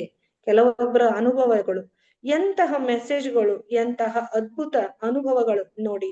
ಹಾಗೂ ಯಾರು ಧ್ಯಾನ ಪ್ರಚಾರ, ಸಸ್ಯಾಹಾರ ಪ್ರಚಾರದಲ್ಲಿರುತ್ತಾರೋ ಅವರಿಗೆ ಪತ್ರಿಜಿ ಗುರುಗಳು ಖಂಡಿತವಾಗಿ ಸಪೋರ್ಟ್ ಆಗಿ ಇರುತ್ತಾರಂತೆ. ಯಾರು ಬ್ರಹ್ಮರ್ಷಿ ಆಗಬೇಕು ಅಂತ ತಪನದಲ್ಲಿರುತ್ತಾರೋ ಅವರಿಗೂ ಕೂಡ ಪತ್ರಿಜಿ ಗುರುಗಳು ಸಪೋರ್ಟ್ ಆಗಿ ನಿಂತಿರುತ್ತಾರಂತೆ. ನೋಡಿ, ಈ ರೀತಿ ಯಾರ್ಯಾರು ಯಾವ್ಯಾವ ಒಂದು ಅನುಭವವನ್ನ ಪಡೆದುಕೊಂಡ್ರೋ ಅದನ್ನ ವಂಶಿ ಕಿರಣ್ ಸರ್ ಜೊತೆಗೆ ಹಂಚಿಕೊಂಡಿದ್ದಾರೆ. ಆಮೇಲೆ ಯಾರು ಒಂದು ಧ್ಯಾನದ ಒಂದು ತಪನದಲ್ಲಿರ್ತಾರೋ, ಧ್ಯಾನ ಪ್ರಚಾರದಲ್ಲಿರ್ತಾರೋ, ಸಸ್ಯಾಹಾರ ರ್ಯಾಲಿಯನ್ನ ಮುನ್ನಡೆಸಿಕೊಂಡು ಹೋಗ್ತಾರೋ ಅವರಿಗೆ ಜೊತೆಯಲ್ಲೇ ಇದ್ದುಕೊಂಡು ಸರ್ ಅವ್ರಿಗೆ ಹೆಲ್ಪ್ ಮಾಡ್ತಾರಂತೆ. ಈ ರೀತಿ ಎಲ್ಲ ಸರ್ ನಮಗೆ ಹೇಳ್ತಾ ಇದ್ದಾರೆ. ಗುರುವರ್ಯ, ನೀವು ನನಗೆ ಕನಸಿನಲ್ಲಿ ಬಂದು ಮಾತನಾಡುತ್ತೀರಿ, ಇದು ನಿಜವಾ ಎಂದು ಕೇಳೋಣವೆಂದು ಹೋಗಿದ್ದ. ಯಾಕೆ ಈ ಡೌಟ್ ಬಂತು ಎಂದರೆ ವಂಶಿ ಕಿರಣ್ ಸರ್ಗೆ ಸರ್ ಇದ್ದಾಗ ನಡೆದಂತಹ ಇದು ಒಂದು ಘಟನೆ. ಸರ್ ಮಲಗಿಕೊಂಡಾಗ ವಂಶಿ ಕಿರಣ್ ಸರ್ ಮಲಗಿಕೊಂಡಾಗ ಪಿತಾಮಹ ಪತ್ರಿಜಿ ಗುರುಗಳು ಅವ್ರ ಕನಸಿನಲ್ಲಿ ಬಂದಿದ್ರಂತೆ. ಅದು ನಿಜವಾ ಅಂತ ಸರ್ನ ಕೇಳ್ತಾರೆ. ಅವರು ಡೌಟ್ ಬಂದು ಕೇಳ್ತಾರೆ. ನನಗೆ ಇದ್ದ ಸೀನಿಯರ್ ಮಾಸ್ಟರ್ ಮಿತ್ರರು ಇದು ನಿನ್ನ ಭ್ರಮೆ ಎಂದರು. ವಂಶಿ ಕಿರಣ್ ಸರ್ ಪತ್ರಿಜಿ ಗುರುಗಳ ಜೊತೆಗೆ ಮಾತಾಡ್ತಾ ಇದ್ದಾರೆ. ಇದು ಅವರು ಇದ್ದಂತಹ ಪತ್ರಿಜಿ ಗುರುಗಳು ಇದ್ದಾಗ ನಡೆದಂತಹ ಒಂದು ಘಟನೆ. ಪತ್ರಿಜಿ ಗುರುಗಳನ್ನ ಕೇಳಬೇಕು ಅಂತ ಹೋದೆ. ರಾತ್ರಿ 11 ಆಗಿತ್ತು, 12 ಆಯ್ತು. ಬಹಳ ಜನ ಬಂದಿದ್ದರು, ತುಂಬಾ ಜನ ಇದ್ದರು, ಬಹಳ ಬ್ಯುಸಿ ಇದ್ದರು. ನಾನು ಹಾಗೆ ಸೈಲೆಂಟ್ ಆಗಿ ನೋಡುತ್ತಿದ್ದೆ. ಸರಿ, 12 ಆಯ್ತು. ಸರ್, ನಾಳೆ ನಾನು ನಿಮ್ಮನ್ನು 6 ಗಂಟೆಗೆ ಏರ್ಪೋರ್ಟ್ ಅಲ್ಲಿ ಭೇಟಿಯಾಗಿ ಮಾತನಾಡುತ್ತೇನೆ ಎಂದರು. ಆಗ ಪತ್ರಿಜಿ ಗುರುಗಳು ನನ್ನನ್ನೇ ನೋಡುತ್ತಾ, ನನ್ನ ಕಣ್ಣುಗಳನ್ನೇ ನೋಡುತ್ತಾ, ಏಕಯ್ಯ, ಅಷ್ಟು ಬೇಗ ಎದ್ದು ಏರ್ಪೋರ್ಟ್ಗೆ ಏಕೆ ಬರುತ್ತೀಯಾ ಎಂದು ಕೇಳಿದರು. ಹಾಗೆ ನಾನು ನಿನ್ನ ಕನಸಿನಲ್ಲಿ ಬಂದು ಮಾತನಾಡುತ್ತೇನೆ ಎಂದು ಹೇಳಿದಾಗ ವಂಶಿ ಗುರುಗಳಿಗೆ ತಮಗೆ ಬರುವ ಕನಸಿನಲ್ಲಿ ಗುರುಗಳು ಮಾತು ಎಲ್ಲವೂ ನಿಜ ಅಂತ ಅವರಿಗೆ ಅನಿಸಿತು. ನೋಡಿ, ಅವ್ರಿಗೆ ಕನಸು ಬಿದ್ದದನ್ನ ಸರ್ ಜೊತೆಗೆ ಶೇರ್ ಮಾಡ್ಕೊಂಡು ಇದು ನಿಜವಾ ಅಥವಾ ಸುಳ್ಳ ಅಂತ ಕೇಳೋಣ ಅಂತ ಸರ್ ಹತ್ರ ಬಂದಿದ್ರು. ಸರ್ ಬಟ್ ತುಂಬಾ ಅಂದ್ರೆ ತುಂಬಾನೇ ಬ್ಯುಸಿ ಇದ್ರು. ಅವ್ರ ಸಂಬಂಧ ಅವರು 11 ಗಂಟೆ ಮಠ ನಿಂತ್ಕೊಂಡ್ರು. 11 ಆಯ್ತು, 12 ಆಯ್ತು. ಇನ್ನೇನ್ ಸರ್ ಇನ್ನೂ ಬ್ಯುಸಿನೇ ಇದ್ರಂತೆ. ಬ್ಯುಸಿ ಇದ್ದದಕ್ಕಾಗಿ ಸರಿ ಹೋಯ್ತು, ನಾಳೆ ಬಂದು ಸರ್ನ ಭೇಟಿ ಆಗೋಣ ಅಂತಂದು ಸರ್ ಹೇಳಿದ್ರಂತೆ. ನಾಳೆ ಬೆಳಿಗ್ಗೆ ನಾನು 6 ಗಂಟೆಗೆ ಬಂದು ಏರ್ಪೋರ್ಟ್ ಅಲ್ಲಿ ನಿಮ್ಮನ್ನ ಭೇಟಿ ಆಗ್ತೀನಿ ಅಂತ ಹೇಳಿದಾಗ, ಯಾಕಪ್ಪ ನಿನ್ನ ಕನಸಿನಲ್ಲಿ ಬಂದು ನಾನು ಮಾತಾಡಿದ್ದು ನಿನಗ್ ಸಾಕಾಗ್ಲಿಲ್ವಾ ಅಂತ ಸರ್ ಕೇಳಿದಾಗ ಅವ್ರಿಗೆ ಕನಸಿನಲ್ಲಿ ಬಂದದ್ದು ಇದು ನಿಜ ಅಂತ ಅವಾಗ ಅವ್ರಿಗೆ ಕ್ಲಿಯರ್ ಆಯ್ತಂತೆ. ಯಾಕಂದ್ರೆ ಅವರಲ್ಲಿ ಜೊತೆಗೆ ಇದ್ದಂತಹ ಮಿತ್ರರು ನಿನ್ನ ಭ್ರಮೆ ಅದು ಅಂತ ಹೇಳಿದ್ದಕ್ಕೆ ಅದು ನಿಜನಾ ಸುಳ್ಳ ಅಂತ ಅವ್ರು ಕನ್ಫರ್ಮ್ ಮಾಡ್ಕೊಳಕ ಸರ್ ಹತ್ರ ಬಂದಿದ್ರಂತೆ. ಇದು ಸರ್ ಇದ್ದಾಗ ನಡೆದಂತಹ ಒಂದು ಘಟನೆ. ಆ ಒಂದು ಘಟನೆಯನ್ನ ನಮ್ ಜೊತೆಗೆ ಸರ್ ಶೇರ್ ಮಾಡ್ಕೊತಾ ಇದ್ದಾರೆ. ಗುರುಗಳ ಮಾತು ಎಲ್ಲವೂ ನಿಜ ಅಂತ ಅನಿಸಿತು. ನೀವು ಕೂಡ ನಿಮ್ಮ ಅನುಭವಗಳನ್ನ ನಂಬಿ ಕನಸಿನ ಮೂಲಕ ನಿಸರ್ಗಕ್ಕೆ, ಪತ್ರಿಜಿ ಗುರುಗಳಿಗೆ ಕನೆಕ್ಟ್ ಆಗಬಹುದು. ಸೊ ಇವತ್ತಿಂದ ಪ್ರಾಕ್ಟೀಸ್ ಮಾಡಿ. ರಾತ್ರಿಯಾಗಿ ನಿದ್ರೆಯಲ್ಲಿರಿ, ಎಚ್ಚರವಾದಾಗ ಧ್ಯಾನ, ಮತ್ತೆ ಮಲಗಿ, ನಿದ್ರಿಸಿ, ಮತ್ತೆ ಎಚ್ಚರವಾದರೆ ಧ್ಯಾನ. ಹೀಗೆ ಹಗಲು ಕೂಡ 1 ಗಂಟೆಯಾದರೂ ಧ್ಯಾನಿಸಬೇಕು. ಕನಸು ನೆನಪಿರಬೇಕಾದರೆ ಹಗಲಿನ ಧ್ಯಾನದ ಶಕ್ತಿ ಮುಖ್ಯ. BA ಬ್ರಹ್ಮರ್ಷಿ, ಇದು ನಮ್ಮ ಟಾರ್ಗೆಟ್ ಎಂದು ಇಟ್ಟುಕೊಳ್ಳಿ. ನೋಡಿ, ಎಲ್ಲರೂ ನಾವು ಒಂದು ಧ್ಯಾನ ಮಾರ್ಗಕ್ಕೆ ಬಂದ ಮೇಲೆ BA ಬ್ರಹ್ಮರ್ಷಿ ಅಂತ ನಾವು ಒಂದು ಗುರಿಯನ್ನ ಇಟ್ಕೊಳ್ಬೇಕು. ಗುರಿಯನ್ನ ಇಟ್ಟುಕೊಂಡು ನಮಗೆ ಧ್ಯಾನದ ಮೂಲಕ ಧ್ಯಾನ ಮಾಡಿ ಮಲಗಿದಾಗೆ ಬರುವಂತಹ ಕನಸಿನಲ್ಲಿ ಅದು ನಿಜ ಅಂತ ಸರ್ ಹೇಳ್ತಾ ಇದ್ದಾರೆ. ಯಾಕಂದ್ರೆ ತಮ್ಮ ಓನ್ ಒಂದು ಎಕ್ಸ್ಪೀರಿಯನ್ಸ್ ಅನ್ನ ಅವರು ನಮ್ ಜೊತೆಗೆ ಶೇರ್ ಮಾಡ್ಕೊಂಡು ನೀವು ಕೂಡ ಅದನ್ನ ನಂಬಿ ನೀವು ಅದು ಸುಳ್ಳಲ್ಲ ಅಂತ ನಮ್ಗೆ ಹೇಳ್ತಾ ಇದ್ದಾರೆ. ಈ ಭೂಮಿ ಮೇಲೆ ಎಲ್ಲರೂ ಬ್ರಹ್ಮರ್ಷಿಗಳಾಗಬೇಕು ಎಂಬುದು ಗುರುಗಳ ಒಂದು ಪ್ರಣಾಳಿಕೆ. ಎಲ್ಲರೂ ಈ ಭೂಮಿಯ ಮೇಲೆ ಇದ್ದವರು ಬ್ರಹ್ಮರ್ಷಿಗಳಾಗಬೇಕು ಅನ್ನೋದು ಪತ್ರಿಜಿ ಗುರುಗಳ ಒಂದು ಕನಸಾಗಿತ್ತು, ಸಂಕಲ್ಪವಾಗಿತ್ತು ಅಂತ ಹೇಳ್ತಾ ಇದ್ದಾರೆ. ಈಗ ಅವರು ಯೂನಿವರ್ಸಲ್ ಜೊತೆ ಇದ್ದಾರೆ, ನಮಗೆ ಸಹಕರಿಸ್ತಾ ಇದ್ದಾರೆ. ಈಗ ಅವರು ಯೂನಿವರ್ಸಲ್ ಜೊತೆಗೆ ಪತ್ರಿಜಿ ಗುರುಗಳು ಇದ್ದಾರೆ. ಅವರು ನಮ್ಗೆ ಎಲ್ಲದಕ್ಕೂ ಧ್ಯಾನ ಮಾರ್ಗಕ್ಕೆ ಸಂಬಂಧಪಟ್ಟಂತ ರ್ಯಾಲಿಗಳಾಗಲಿ, ಧ್ಯಾನ ಪ್ರಚಾರಕ್ಕಾಗಲಿ, ಪಾಂಪ್ಲೆಟ್ ಹಂಚುವುದಾಗಲಿ, ಧ್ಯಾನ ಮಾಡೋದಕ್ಕಾಗಲಿ, ನಾವು ಬ್ರಹ್ಮರ್ಷಿಗಳ ಆಗ್ಬೇಕನ್ನೋ ಒಂದು ತಪನದಲ್ಲಿ ಆಗ್ಲಿ, ಯಾವುದಕ್ಕಾದ್ರೂ ಸರ್ ನಮ್ಗೆ ಸಪೋರ್ಟ್ ಆಗಿ ನಿಂತಿದ್ದಾರೆ ಅಂತಂದು ವಂಶಿ ಕಿರಣ್ ಸರ್ ನಮಗೆ ಹೇಳ್ತಾ ಇದ್ದಾರೆ. ಪತ್ರಿಜಿ ಗುರುಗಳ ಸಂದೇಶ ಯಾವಾಗಲೂ ನಕಾರಾತ್ಮಕವಾಗಿ ಇರಬಾರದು. ನಿನ್ನನ್ನು ನೀನು ದುರ್ಬಲ ಎಂದು ಕೊಳ್ಳಬಾರದು. ಸರ್ ಹೇಳ್ತಾರೆ, ಯಾವಾಗ ಪತ್ರಿಜಿ ಗುರುಗಳು ಹೇಳ್ತಾ ಇದ್ರಂತೆ, ನಿಮ್ಮನ್ನು ನೀವು ದುರ್ಬಲ ಅಂತ ಯಾವಾಗೂ ಅನ್ಕೋಬೇಡಿ, ನಿಮ್ಮನ್ನು ನೀವು ಸ್ಟ್ರಾಂಗ್ ಅಂತ ಅನ್ಕೊಳ್ಳಿ, ಮತ್ತು ನಕಾರಾತ್ಮಕವಾಗಿ ಯಾವಾಗ್ಲೂ ನೀವು ಇರಬೇಡಿ ಅಂತ ಸರ್ಗೆ ಹೇಳ್ತಾ ಇದ್ರಂತೆ. ನಿನ್ನ ಕೈಯಲ್ಲಿ ಏನೂ ಆಗೋದಿಲ್ಲ ಎಂದು ಹೇಳಿಕೊಳ್ಳಬಾರದು. ನಾವು ಎಷ್ಟೊಂದು ಜನ ನಾವು ಯಾರ್ದ್ರ ಜೊತೆ ಮಾತಾಡ್ತಾ ಇರುವಾಗ, ನನ್ ಕಡೆಯಿಂದ ಇದು ಸಾಧ್ಯ ಇಲ್ಲ, ಈ ರೀತಿ ನಕಾರಾತ್ಮಕವಾಗಿ ಮಾತಾಡ್ಬೇಡಿ ಅಂತ ಯಾವಾಗ್ಲೂ ಪತ್ರಿಜಿ ಗುರುಗಳು ಹೇಳ್ತಾ ಇದ್ರಂತೆ. ಪ್ರಪಂಚವನ್ನು ಸರಿ ಮಾಡುವ ಪತಾಂಜಲಿ ನೀನೇ ಎಂದು ಅಂದುಕೊಳ್ಳಬೇಕು. ನೋಡಿ ಸರ್ ಮಾತು ಎಷ್ಟು ಪವರ್ಫುಲ್ ಆಗಿದೆ. ಈ ಒಂದು ಪ್ರಪಂಚವನ್ನ ಚೇಂಜ್ ಮಾಡುವಂತ ಶಕ್ತಿ, ಪತಾಂಜಲಿ ಶಕ್ತಿ ನಿನ್ನಲ್ಲಿ ಇದೆ ಅಂತ ಸರ್ ನಮ್ಮನ್ನ ಹುರಿದುಂಬಿಸ್ತಿದ್ರಂತೆ ಪತ್ರಿಜಿ ಗುರುಗಳು. ಆ ರೀತಿ ನಿಜವಾಗ್ಲೂ ಹೇಳ್ಬೇಕಂದ್ರೆ ಆ ಒಂದು ಮೂಮೆಂಟ್ ಅಲ್ಲಿ ಪತ್ರಿಜಿ ಗುರುಗಳ ಜೊತೆಗೆ ಕಳೆದಂತ ಮಾಸ್ಟರ್ಸ್ ಗಳು ನಿಜವಾಗ್ಲೂ ಧನ್ಯರಂತಾನೆ ಹೇಳ್ಬೇಕು. ಒಬ್ಬೊಬ್ರ ಅನುಭವಗಳು ಒಂದೊಂದು ಅದ್ಭುತವನ್ನ ನಮ್ಗೆ ಮೆಸೇಜ್ ಅನ್ನ ಕೊಡ್ತಾ ಇರ್ತಾವು. ಆ ಸರ್ ಜೊತೆಗೆ ಇದ್ದಾಗ, ನಿನ್ನನ್ನು ನೀನು ಪತಾಂಜಲಿ ಅಂತ ಅನ್ಕೋ, ನಿನ್ನನ್ನು ನೀನು ದುರ್ಬಲ ಅಂತ ಯಾಕೆ ಅನ್ಕೋತೀಯ ಅಂತಂದು ಹೇಳ್ತಾ ಇದ್ರಂತೆ ಸರ್. ಹೇಳುತ್ತಾ ಅದು ಆಗತ್ತೆ. ನಿಮಗೊಂದು ಚಿಕ್ಕ ಕೇಸ್ ಹೇಳುತ್ತೇನೆ. ಸರ್ ಒಂದು ಕೇಸನ್ನ ಹೇಳ್ತಾ ಇದ್ದಾರೆ. ಇದು ರಷ್ಯಾದಲ್ಲಿ ಏನನ್ನುತ್ತಾರೆ ಅಂದರೆ ಆರ್ಟಿಫಿಷಿಯಲ್ ರೀಕೋಆರ್ಡಿನೇಷನ್ ಎಂದು ಹೇಳುತ್ತಾರೆ. ಇದು ರಷ್ಯಾದಲ್ಲಿ ಅಂದ್ರೆ ನಾವು ದುರ್ಬಲರು ಅಂತ ಅನ್ಕೋತೀವಲ್ಲ, ಅದಕ್ಕೆ ಅಲ್ಲಿ ರಷ್ಯಾದಲ್ಲಿ ಯೂಸ್ ಮಾಡುವಂತ ಒಂದು ಟೆಕ್ನಿಕ್ ಅನ್ನ ಸರ್ ಹೇಳ್ತಾ ಇದ್ದಾರೆ ಇಲ್ಲಿ. ನಾವು ದುರ್ಬಲರಲ್ಲ, ಸಬಲರು, ನಮ್ ಕಡೆಯಿಂದ ಇದು ಸಾಧ್ಯ ಅಂತ ನಾವು ನಮ್ಮಲ್ಲಿ ಒಂದು ಆತ್ಮವಿಶ್ವಾಸವನ್ನ ಬೆಳೆಸ್ಕೋಬೇಕಂತಂದ್ರೆ ರಷ್ಯಾದಲ್ಲಿ ಯಾವ ಒಂದು ಟೆಕ್ನಿಕ್ ಅನ್ನ ಯೂಸ್ ಮಾಡ್ತಾರೆ ಅನ್ನೋದನ್ನ ವಂಶಿ ಕಿರಣ್ ಸರ್ ಅವರು ನಮ್ ಜೊತೆಗೆ ಹಂಚ್ಕೋತಾ ಇದ್ದಾರೆ. ಅದು ಯಾವ್ದು ಅಂದ್ರೆ ಆರ್ಟಿಫಿಷಿಯಲ್ ರೀಕೋಆರ್ಡಿನೇಷನ್ ಅಂತ ಹೇಳ್ತಾರಂತೆ. ಅಲ್ಲಿ ಸ್ಕೂಲ್ ನಲ್ಲಿ ಮಕ್ಕಳಿಗೆ, ಮಗು ನೀನು ಏನು ಆಗಬೇಕು ಎಂದು ಕೇಳಿದಾಗ ಆ ಮಗು ನಾನು ಸಂಗೀತಗಾರನಾಗಬೇಕು ಎಂದು ಹೇಳುತ್ತೆ ಎಂದುಕೊಳ್ಳಿ. ನಿನಗೆ ಸಂಗೀತವೆಂದರೆ ಇಷ್ಟನಾ ಎಂದು ಕೇಳಿ ನಂತರ ಆ ಮಗುವನ್ನು ಹಿಪ್ನಾಟಿಸಂ ಮಾಡಿ ನೀನು ಹಿಂದಿನ ಜನ್ಮದಲ್ಲಿ ತಾನ್ಸೇನ್ ತ್ಯಾಗರಾಜ್ ಆಗಿದ್ದಿ ಎಂದು ಹೇಳಿಸುತ್ತಾರೆ. ಆದರೆ ಆ ಮಗು ತ್ಯಾಗರಾಜನೂ ಅಲ್ಲ, ತಾನ್ಸೇನನೂ ಅಲ್ಲ. ಆದರೆ ಹಿಪ್ನಾಟಿಸಂ ನಲ್ಲಿ ಹೇಳುತ್ತಾರೆ ನೀನು ದೊಡ್ಡ ಸಂಗೀತಗಾರನಾಗಿದ್ದಿ ಹೋದ ಜನ್ಮದಲ್ಲಿ ಅಂತಂದು ಆ ಮಗುವಿಗೆ ಹಿಪ್ನಾಟಿಸಂ ಮಾಡಿ ಆ ಮಗುವಿನ ಒಂದು ಬ್ರೈನ್ ಅಲ್ಲಿ ಆ ಒಂದು ವಿಷಯ ಕೂತ್ಕೊಳ್ಳೋ ಹಾಗೆ ಮಾಡ್ತಾರಂತೆ ರಷ್ಯಾದಲ್ಲಿ. ಅದಕ್ಕೆ ಏನಂತಾರೆ ಆರ್ಟಿಫಿಷಿಯಲ್ ರೀಕೋಆರ್ಡಿನೇಷನ್ ಅಂತ ಹೇಳ್ತಾರಂತೆ.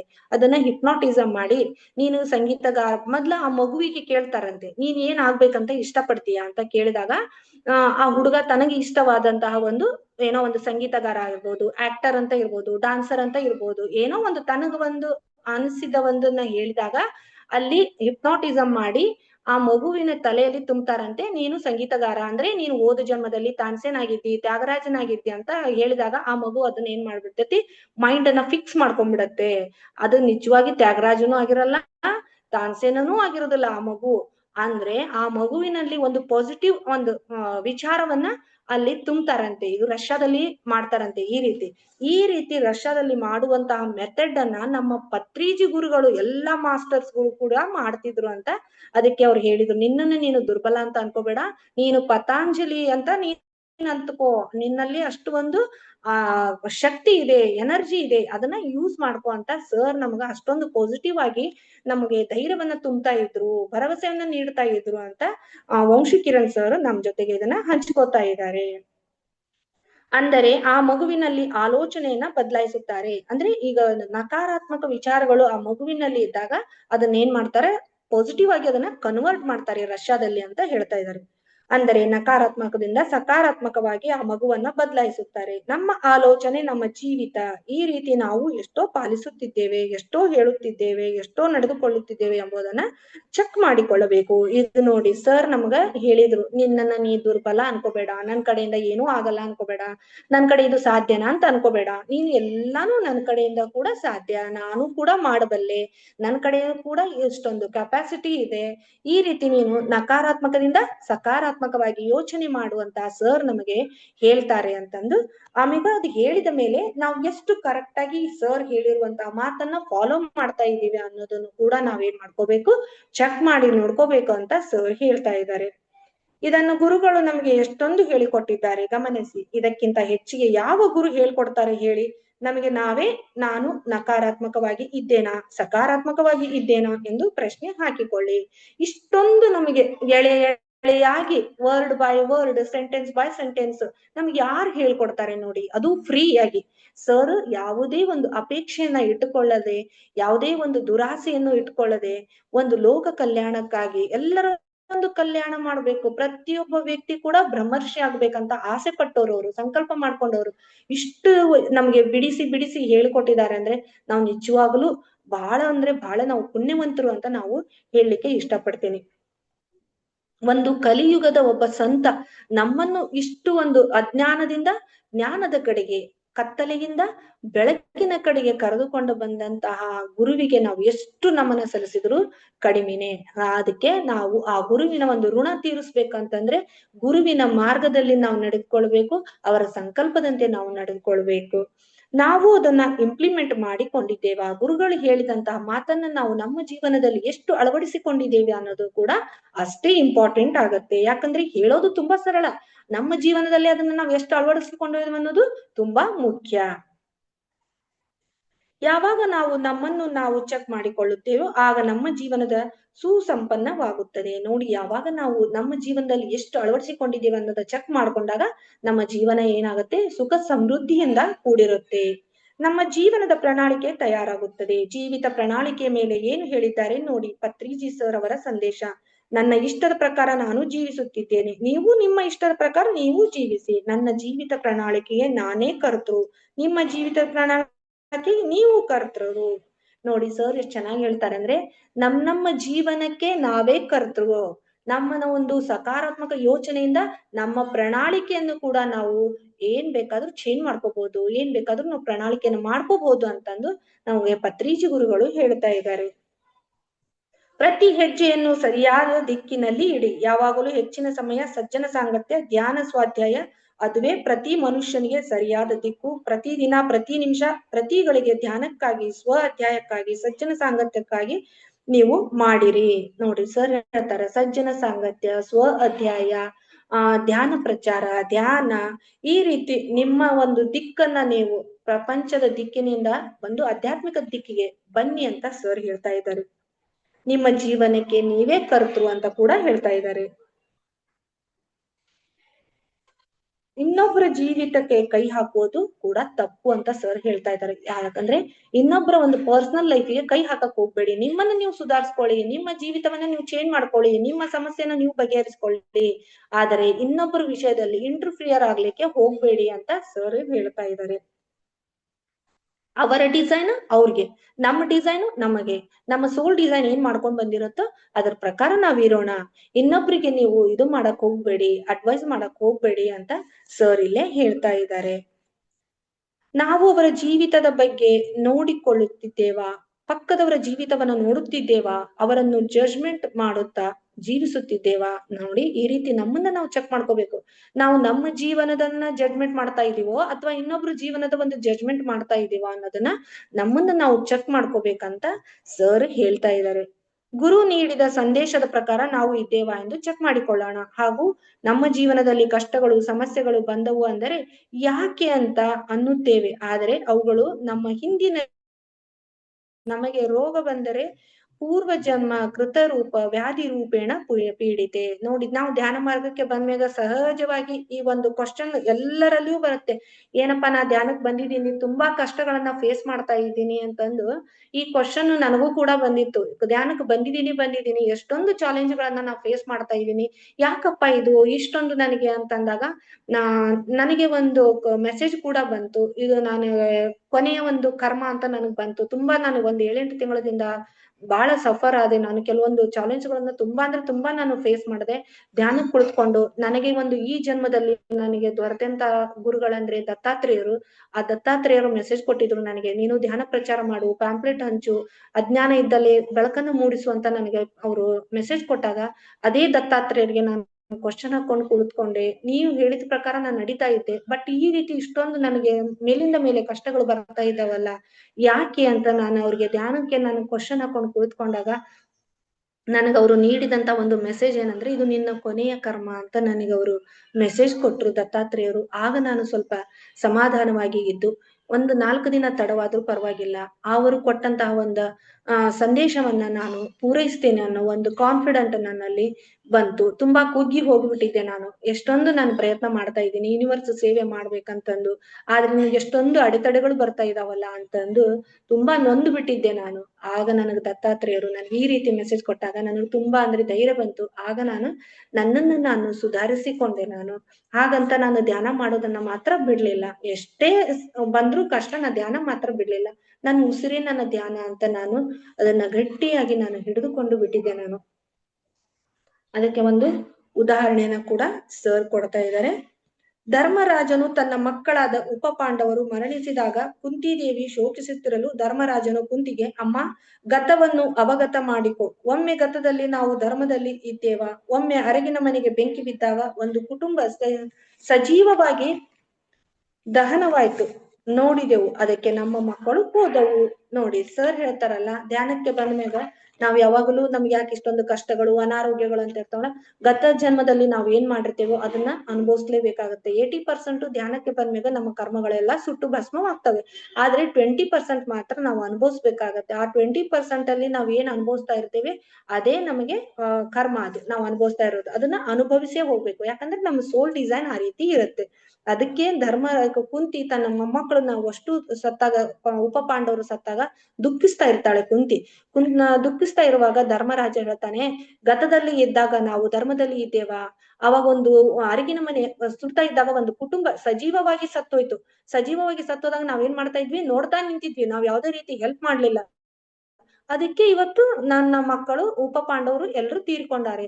ಅದನ್ನ ಈ ರೀತಿ ನೀನ್ ಹೇಳ್ಕೊಂಡ್ಬಿಟ್ರೆ ನಿನಗೆ ದುಃಖನೇ ಆಗಲ್ಲ ಅಂತಂದು ಧರ್ಮರಾಜ ಕುಂತಿಗೆ ಹೇಳ್ತಾನೆ. ಈ ಒಂದು ಉದಾಹರಣೆ ಮೂಲಕ ನಮ್ಗೆ ಕಿರಣ್ ಸರ್ ಅವರು ನಮ್ಮ ಗತ ಜನ್ಮದ ಯಾವ ಕರ್ಮಗಳಿರ್ತಾವು ಈ ರೀತಿ ನಾವು ಅನುಭವಿಸ್ಬೇಕಾಗತ್ತೆ ಅನ್ನೋದು ಈ ಉದಾಹರಣೆ ಮೂಲಕ ನಮ್ಗೆ ತಿಳಿಸ್ತಾ ಇದ್ದಾರೆ. ಧರ್ಮದಿಂದ ನಡೆದು ನಮ್ಮಗಳ ಮಧ್ಯೆ ಇದ್ದಾರೆ, ನಾವು ನಮ್ಮ ಗತವನ್ನ ಅವಗತ ಮಾಡಿಕೊಂಡಿಲ್ಲ. ಏನೇ ನಡೆದರು ಪಕ್ಕದವರು ಮೇಲೆ ಬೊಟ್ಟು ಮಾಡಿ ತೋರಿಸ್ತಾ ಇರುತ್ತೇವೆ.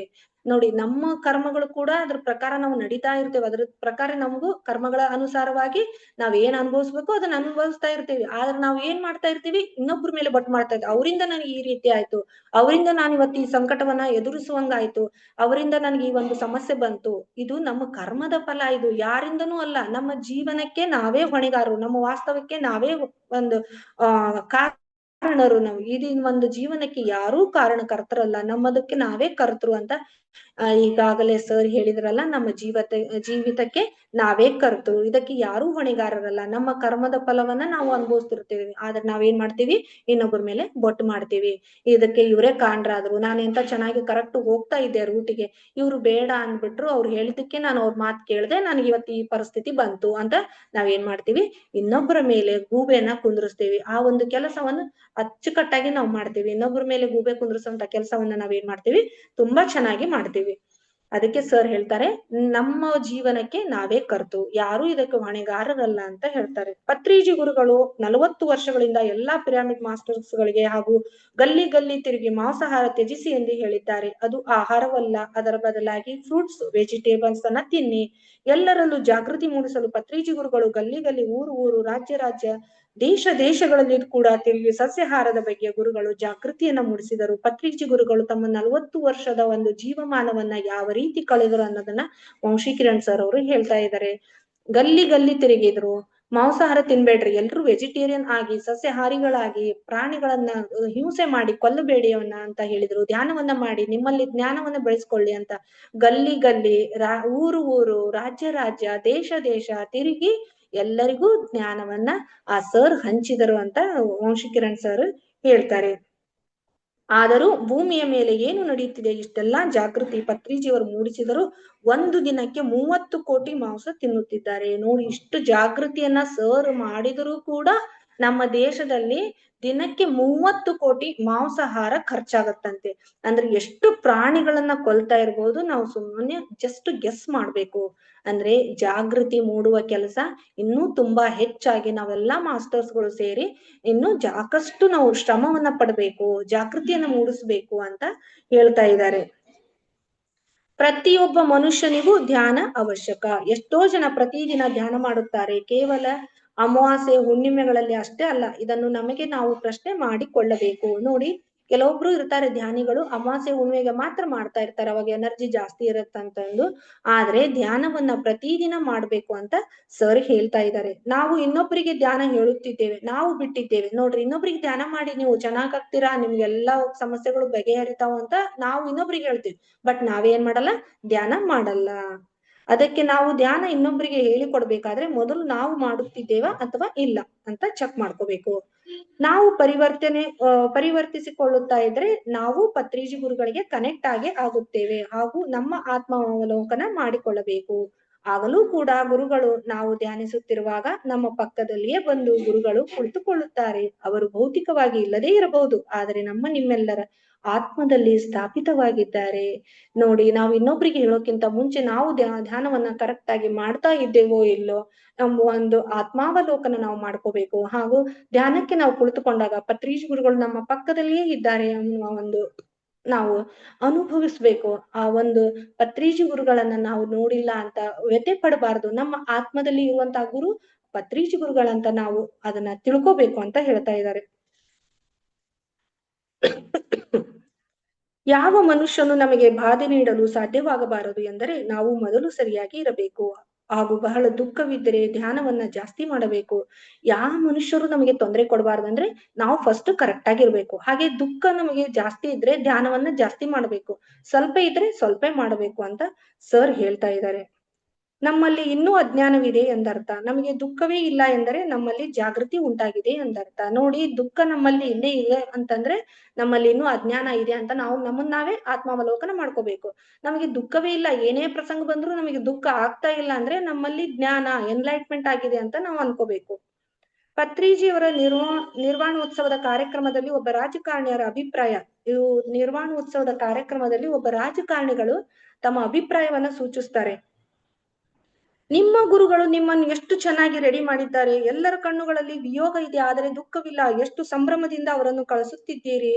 ನೋಡಿ, ಅಲ್ಲಿ ಒಬ್ಬ ರಾಜಕಾರಣಿಗಳು ಬಂದಿದ್ರಂತೆ. ಆ ರಾಜಕಾರಣಿಗಳು ತಮ್ಮ ಅವ್ರನ್ನೆಲ್ಲಾ ನೋಡಿದ್ರಂತೆ, ಎಲ್ಲಾ ಮಾಸ್ಟರ್ಸ್ ಅನ್ನು ನೋಡಿದ್ರಂತೆ. ಕಣ್ಣುಗಳಲ್ಲಿ ವಿಯೋಗ ಇತ್ತು, ಗುರುಗಳನ್ನ ಕಳೆದುಕೊಂಡ್ವಲ್ಲ ಅನ್ನೋ ಒಂದು ವಿಯೋಗ ಇತ್ತು. ಆದ್ರೆ ಯಾರಲ್ಲೂ ದುಃಖ ಇರ್ಲಿಲ್ಲ. ಎಷ್ಟು ಚೆನ್ನಾಗಿ ಅವ್ರನ್ನ ಸಂಭ್ರಮದಿಂದ ನೀವು ಬೀಳ್ಕೊಡ್ತಾ ಇದ್ದೀರಲ್ಲ, ನಿಮ್ಮ ಗುರುಗಳು ನಿಮ್ಮನ್ನ ಯಾವ ರೀತಿ ರೆಡಿ ಮಾಡಿದ್ದಾರೆ ಅನ್ನೋದನ್ನ ಅವರು ಅಷ್ಟು ಖುಷಿಯಿಂದ ಅಪ್ರಿಶಿಯೇಟ್ ಮಾಡಿದ್ರಂತೆ. ಎಲ್ಲಾ ಮಾಸ್ಟರ್ಸ್ಗಳನ್ನ ನಿಮ್ಮ ಗುರುಗಳು ನಿಮ್ಮನ್ನ ತುಂಬಾ ಚೆನ್ನಾಗಿ ರೆಡಿ ಮಾಡಿದ್ದಾರೆ ಅಂತಂದು ಎಲ್ಲರನ್ನೂ ಅವರು ಹೊಗಳಿದ್ರಂತೆ. ಅದಕ್ಕೆ ನಾವು ಇದೇವಲ್ಲ, ವಿಯೋಗ ಇರ್ಬೇಕು, ಸರ್ ಹೇಳಿದ ಹಾಗೆ ವಿಯೋಗ ಇರ್ಬೇಕು, ಆದ್ರೆ ದುಃಖವನ್ನ ವ್ಯಕ್ತಪಡಿಸಬಾರದು ಅಂತ ಹೇಳ್ತಾ ಇದ್ದಾರೆ. ಅಂದ್ರೆ ಸರ್ ನೋಡಿ ಎಷ್ಟು ಯಾವ ಒಂದು ಮಟ್ಟಕ್ಕೆ ಮಾಸ್ಟರ್ಸ್ ಅನ್ನ ರೆಡಿ ಮಾಡಿದ್ದಾರೆ ಸರ್.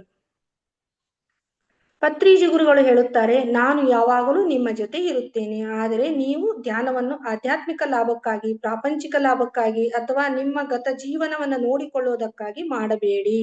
ಕೇವಲ ಧ್ಯಾನಕ್ಕಾಗಿ ಧ್ಯಾನ ಮಾಡಿ, ಇದೇ ನನಗೆ ಬೇಕಾಗಿತ್ತು.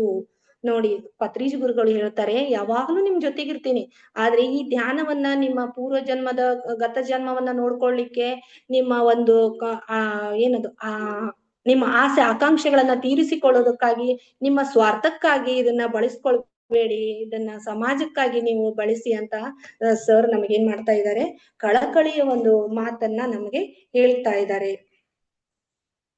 ಪತ್ರಿಜಿ ಗುರುಗಳು ಹೇಳಿದರೆಂದು ನೀವು ಮಾಡಬೇಡಿ, ನಿಮ್ಮ ಆತ್ಮಾವಲೋಕನ ಮಾಡಿಕೊಳ್ಳಿ. ಗುರುಗಳು ನಮ್ಮಿಂದ ಏನೇನೂ ಬಯಸುತ್ತಿಲ್ಲ, ಅವರು ಕೇವಲ ಧ್ಯಾನ ಜಗತ್ತು, ಸಸ್ಯಾಹಾರ ಜಗತ್ತು, ಪಿರಾಮಿಡ್ ಜಗತ್ತು ಮಾಡಬೇಕೆಂಬ ಅವರ ಸಂಕಲ್ಪವನ್ನ ನಾವೆಲ್ಲರೂ ಸೇರಿ ಮಾಡೋಣ. ನೋಡಿ, ಸರ್ ಹೇಳಿದ್ರು ಅಂತಂದು ನೀವು ಅನ್ಕೋಬೇಡಿ, ನಿಮ್ಮ ಆತ್ಮಾವಲೋಕನ ನಮ್ಮನ್ನ ನೋಡ್ಕೊಳ್ಳಿ. ನಾವ್ ಮಾಡ್ತಾ ಇರೋದು ಧ್ಯಾನ ಸ್ವಾರ್ಥಕ್ಕಾಗಿ ಮಾಡ್ತಾ ಇದೀನೋ, ನಿಸ್ವಾರ್ಥಕ್ಕಾಗಿ ಮಾಡ್ತಾ ಇದೀನೋ, ಲೋಕ ಕಲ್ಯಾಣಕ್ಕಾಗಿ ನಾ ಮಾಡ್ತಾ ಇದೀನೋ, ನಿಮ್ಮನ್ನ ನೀವು ಆತ್ಮಾವಲೋಕನ ಮಾಡ್ಕೊಳ್ಳಿ. ಸರ್ ಹೇಳಿದ್ರು ಅಂತ ಮಾಡ್ಕೋಬೇಡಿ. ಅಂದ್ರೆ ಸರ್ ಹೇಳಿದ್ದು ಎಷ್ಟು ಸತ್ಯ ಇದೆ ಅಂತ ನೋಡ್ಕೋಬೇಕಂದ್ರೆ ನಮ್ಮನ್ನ ನಾವು ಆತ್ಮಾವಲೋಕನ ಮಾಡಿಕೊಂಡಾಗ ಮಾತ್ರ ಇದು ನಮಗ್ ಗೊತ್ತಾಗತ್ತೆ, ಇಲ್ಲಾಂದ್ರೆ ನಮಗೆ ಗೊತ್ತಾಗಲ್ಲ. ಧ್ಯಾನವನ್ನ ಲೋಕ ಕಲ್ಯಾಣಕ್ಕಾಗಿ ಯೂಸ್ ಮಾಡ್ಕೊಳ್ಳಿ, ನಿಮ್ಮ ಸ್ವಾರ್ಥಕ್ಕಾಗಿ ಯೂಸ್ ಮಾಡ್ಕೋಬೇಡಿ ಅಂತ ಸರ್ ಹೇಳ್ತಾ ಇದ್ದಾರೆ. ಏಕೆಂದ್ರೆ ಅವರು ತಮ್ಮ ಕುಟುಂಬವನ್ನು ಪಕ್ಕಕ್ಕಿಟ್ಟು, ನೋಡ್ರಿ, ಅವರು ತಮ್ಮ ಕುಟುಂಬವನ್ನ ಪಕ್ಕಕ್ಕಿಟ್ಟು ಲೋಕ ಕಲ್ಯಾಣಕ್ಕಾಗಿ 40 ವರ್ಷ ಅವಿರತವಾಗಿ ಆಧ್ಯಾತ್ಮಿಕ ಲೋಕದಲ್ಲಿ ನಮ್ಮನ್ನೆಲ್ಲ ಜಾಗೃತಪಡಿಸಲು ಅವರು ಪಟ್ಟ ಶ್ರಮಕ್ಕೆ ಹ್ಯಾಟ್ಸ್ ಆಫ್ ಗುರುಗಳೇ. ನೋಡಿ, 40 ವರ್ಷ ಅವರು ತಮ್ಮ ಜೀವನವನ್ನ ಅವರು ಬರೇ ಧ್ಯಾನಕ್ಕಾಗಿ ಮುಡುಪಾಗಿಟ್ರು, ಅವರು ತಮ್ಮ ಕುಟುಂಬವನ್ನು ಕೂಡ ಪಕ್ಕಕ್ಕಿಟ್ರು ಅಂತ ಹೇಳ್ತಾ ಆ ಗುರುವಿಗೆ ಒಂದು ದೊಡ್ಡ ಒಂದು ನಮಸ್ಕಾರವನ್ನ ಸಲ್ಲಿಸುತ್ತಾ ಇಲ್ಲಿಗೆ ನನ್ನ ಒಂದು ಸೆಷನ್ ಅನ್ನ ಮುಗಿಸ್ತೀನಿ. ಇಷ್ಟೊತ್ತು ನೀವು ಕೂಡ ಎಲ್ಲ ಆತ್ಮ ಬಂಧುಗಳು ಸಹಕರಿಸಿದ್ದಕ್ಕಾಗಿ ನಿಮಗೂ ಕೂಡ ಹೃದಯಪೂರ್ವಕ ಒಂದು ಧನ್ಯವಾದವನ್ನ ಅರ್ಪಿಸ್ತೇನೆ masters. Thank you masters, thank you, thank you.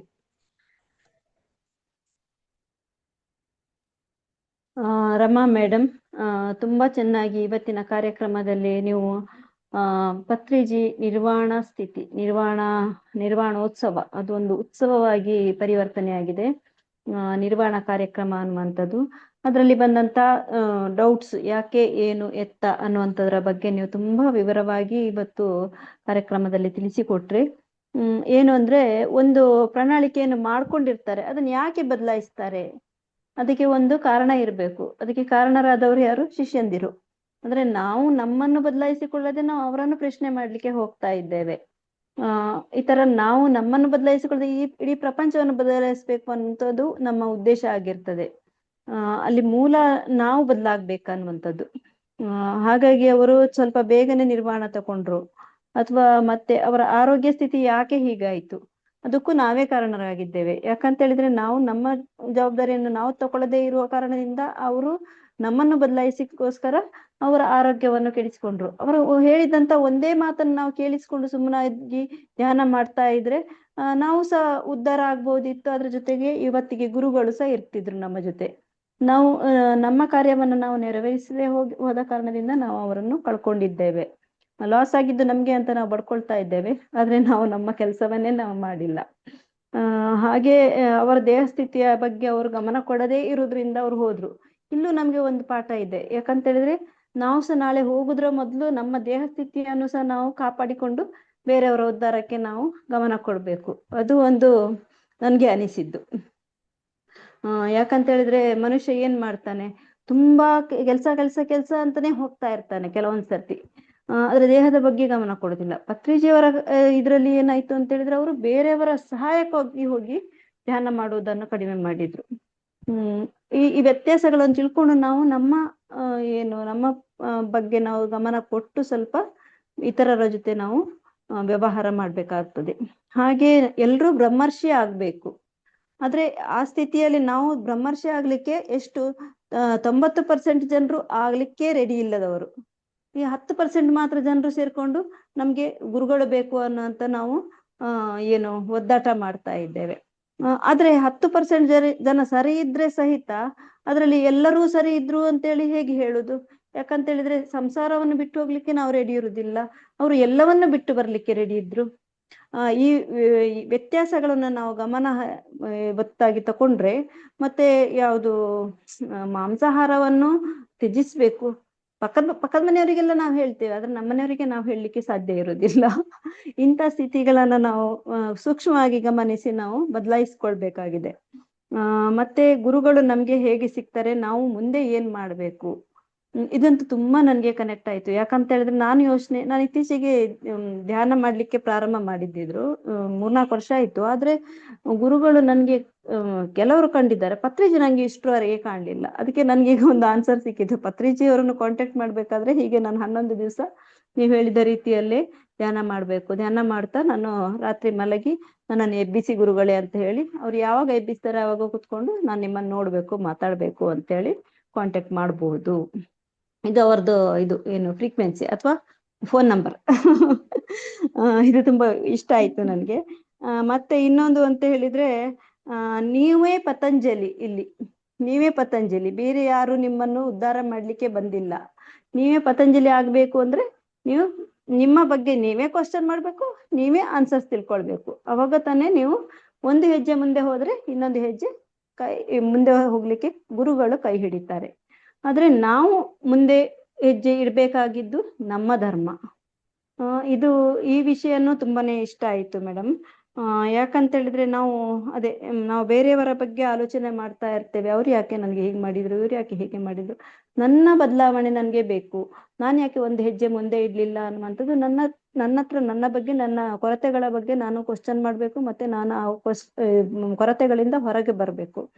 ಮತ್ತೆ ಧ್ಯಾನ ಮಾಡುವಾಗ ನಮ್ಮಲ್ಲಿ ಒಂದು ಅಹಂಕಾರ ಬೆಳೀತಾ ಇರ್ತದೆ. ನಾನು ಧ್ಯಾನ ಮಾಡ್ತಾ ಇದ್ದೆ, ನನ್ಗೆ ಹೀಗೆ ಆಗ್ಬೇಕು, ಹಾಗೇ ಆಗ್ಬೇಕು ಜೀವನ.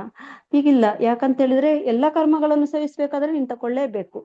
ಅಥವಾ ನೀನು ಖಾಲಿ ಜೀವನ ಮಾತ್ರ ನನಗೆ ಚೆನ್ನಾಗಿರ್ಬೇಕಂತ ತಗೊಂಡ್ರೆ ನೀನು ಕರ್ಮಗಳನ್ನು ಸವಿಸ್ಲಿಕ್ಕೆ ಆಗ್ಲಿಕ್ಕಿಲ್ಲ. ಈ ಎರಡರಲ್ಲಿ ಒಂದು ಚಾಯ್ಸ್ ನಾವು ಮಾಡ್ಬೇಕಾಗ್ತದೆ. ಮತ್ತು ಧ್ಯಾನ ಮಾಡುವಾಗ ಯಾವ ತರ ಮಾಡ್ಬೇಕು, ಸಮಾಜಕ್ಕಾಗಿ ಧ್ಯಾನ ಮಾಡ್ಬೇಕು, ಧ್ಯಾನಕ್ಕಾಗಿ ಧ್ಯಾನ ಮಾಡ್ಬೇಕು. ಸುಮ್ನೆ ನೀನೇನು ಪುನರ್ಜನ್ಮ ತಿಳ್ಕೊಳ್ಬೇಕು, ನಾನು ಏನಾಯ್ತು, ನಂದು ಹಿಂದಿದ್ದೇನಾಗಿದೆ, ಹಿಂದಿನದ್ರ ಬಗ್ಗೆ ಗಮನ ಕೊಡದೆ ಈಗಿನದ್ದೇನಿದೆ, ಧ್ಯಾನಕ್ಕಾಗಿ ಧ್ಯಾನ ಮಾಡು ಅಂತ ಹೇಳಿದ್ರೆ ನಿನ್ನ ಈಗಿನ ಮತ್ತು ಮುಂದಿನ ಕ್ಲೇಶಗಳನ್ನು ಕಳೀಲಿಕ್ಕೆ ನಿನ್ನ ಕರ್ಮಗಳನ್ನು ಹಿಂದಿನದೆಲ್ಲ ತಾನೇ ಹೋಗ್ಬಿಡ್ತದೆ. ಅದನ್ನ ತಿಳ್ಕೊಂಡು ಏನ್ ಮಾಡ್ಲಿಕ್ಕಿದೆ. ಇದು ನಮ್ಗೆ ನಮ್ಮ ಈ ಕುಟುಂಬ ಜೀವನವನ್ನು ಇಟ್ಕೊಂಡು ನಾವು ಯಾವ ತರ ನಿರ್ವಹಣೆ ಹೊಂದಬಹುದು, ನಮ್ಮ ಕುಟುಂಬದಲ್ಲೇ ಇದ್ದುಕೊಂಡು ನಮ್ಮ ಪ್ರತಿಯೊಂದು ಕೆಲಸಗಳನ್ನು ನಾವು ಧ್ಯಾನಕ್ಕಾಗಿ ವಿನಿಯೋಗಿಸ್ತಾ ನಾವು ಧ್ಯಾನವನ್ನು ಕಂಟಿನ್ಯೂ ಮಾಡ್ಬೋದು. ಎಲ್ಲ ವಿಷಯಗಳನ್ನು ತಿಳ್ಕೊಂಡು ತುಂಬಾನೇ ಖುಷಿ ಆಯ್ತು ಮೇಡಮ್. ತುಂಬಾ ಚೆನ್ನಾಗಿ ನೀವು ನಿರ್ವಾಣ ಸ್ಥಿತಿಯನ್ನು ವಿವರಿಸಿದ್ದೀರಿ. ಇನ್ಯಾರಿಗಾದ್ರೂ ಪ್ರಶ್ನೆ ಇದ್ರೆ ಹ್ಯಾಂಡ್ ರೈಸ್ ಉಂಟಾ ಮೇಡಮ್? ಒಬ್ರು ವೀಣಾ ಮೇಡಮ್, ಪ್ರಶ್ನೆ ಕೇಳಿ ಮೇಡಮ್.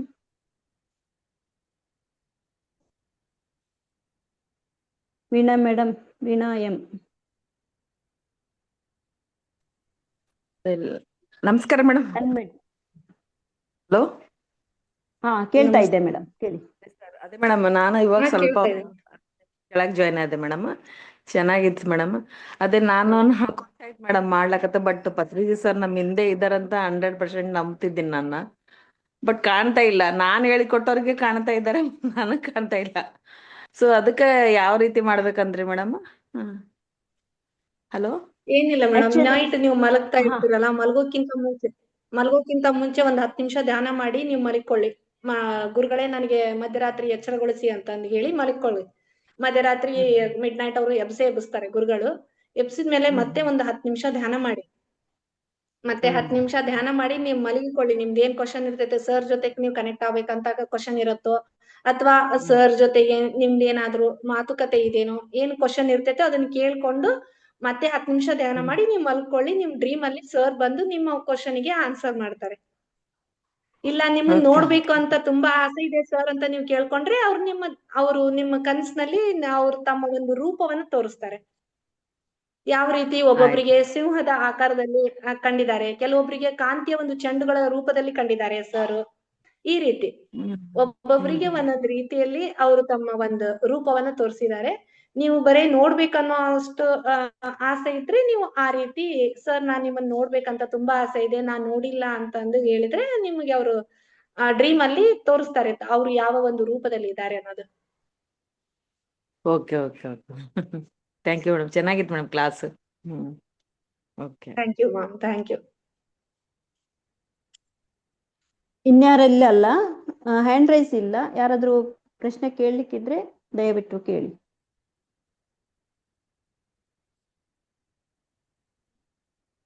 ಇಲ್ಲ ಅಂತ ಭಾವಿಸ್ತೇನೆ. ಮೇಡಮ್ ನಿಮ್ಗೇನಾದ್ರೂ ಹೇಳಲಿಕ್ಕಿತ್ತ ಕೊನೆಯದಾಗಿ? ಏನಿಲ್ಲ ಮೇಡಮ್, ನಾನು ಇದೇ ರೀತಿ ಒಂದು ಈಗ ಯಾಕಂದ್ರೆ ಸಂಸಾರದಲ್ಲಿ ಇದ್ಮೇಲೆ ಪ್ರತಿಯೊಬ್ಬ ಮನುಷ್ಯನು ಏನಿರ್ತಾನಂತಂದ್ರೆ. ಹಲೋ, ನಮಸ್ತೆ ರಮ್ಮ ಮೇಡಮ್. ಹಾ ನಮಸ್ತೆ ಮ್ಯಾಮ್, ನಮಸ್ತೆ.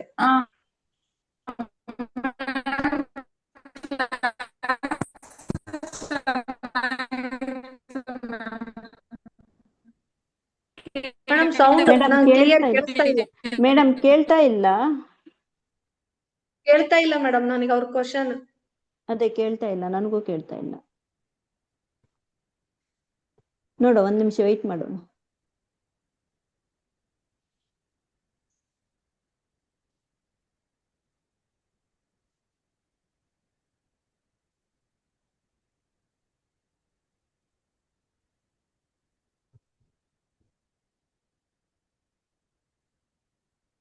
ರೂಪಾ ಮೇಡಮ್,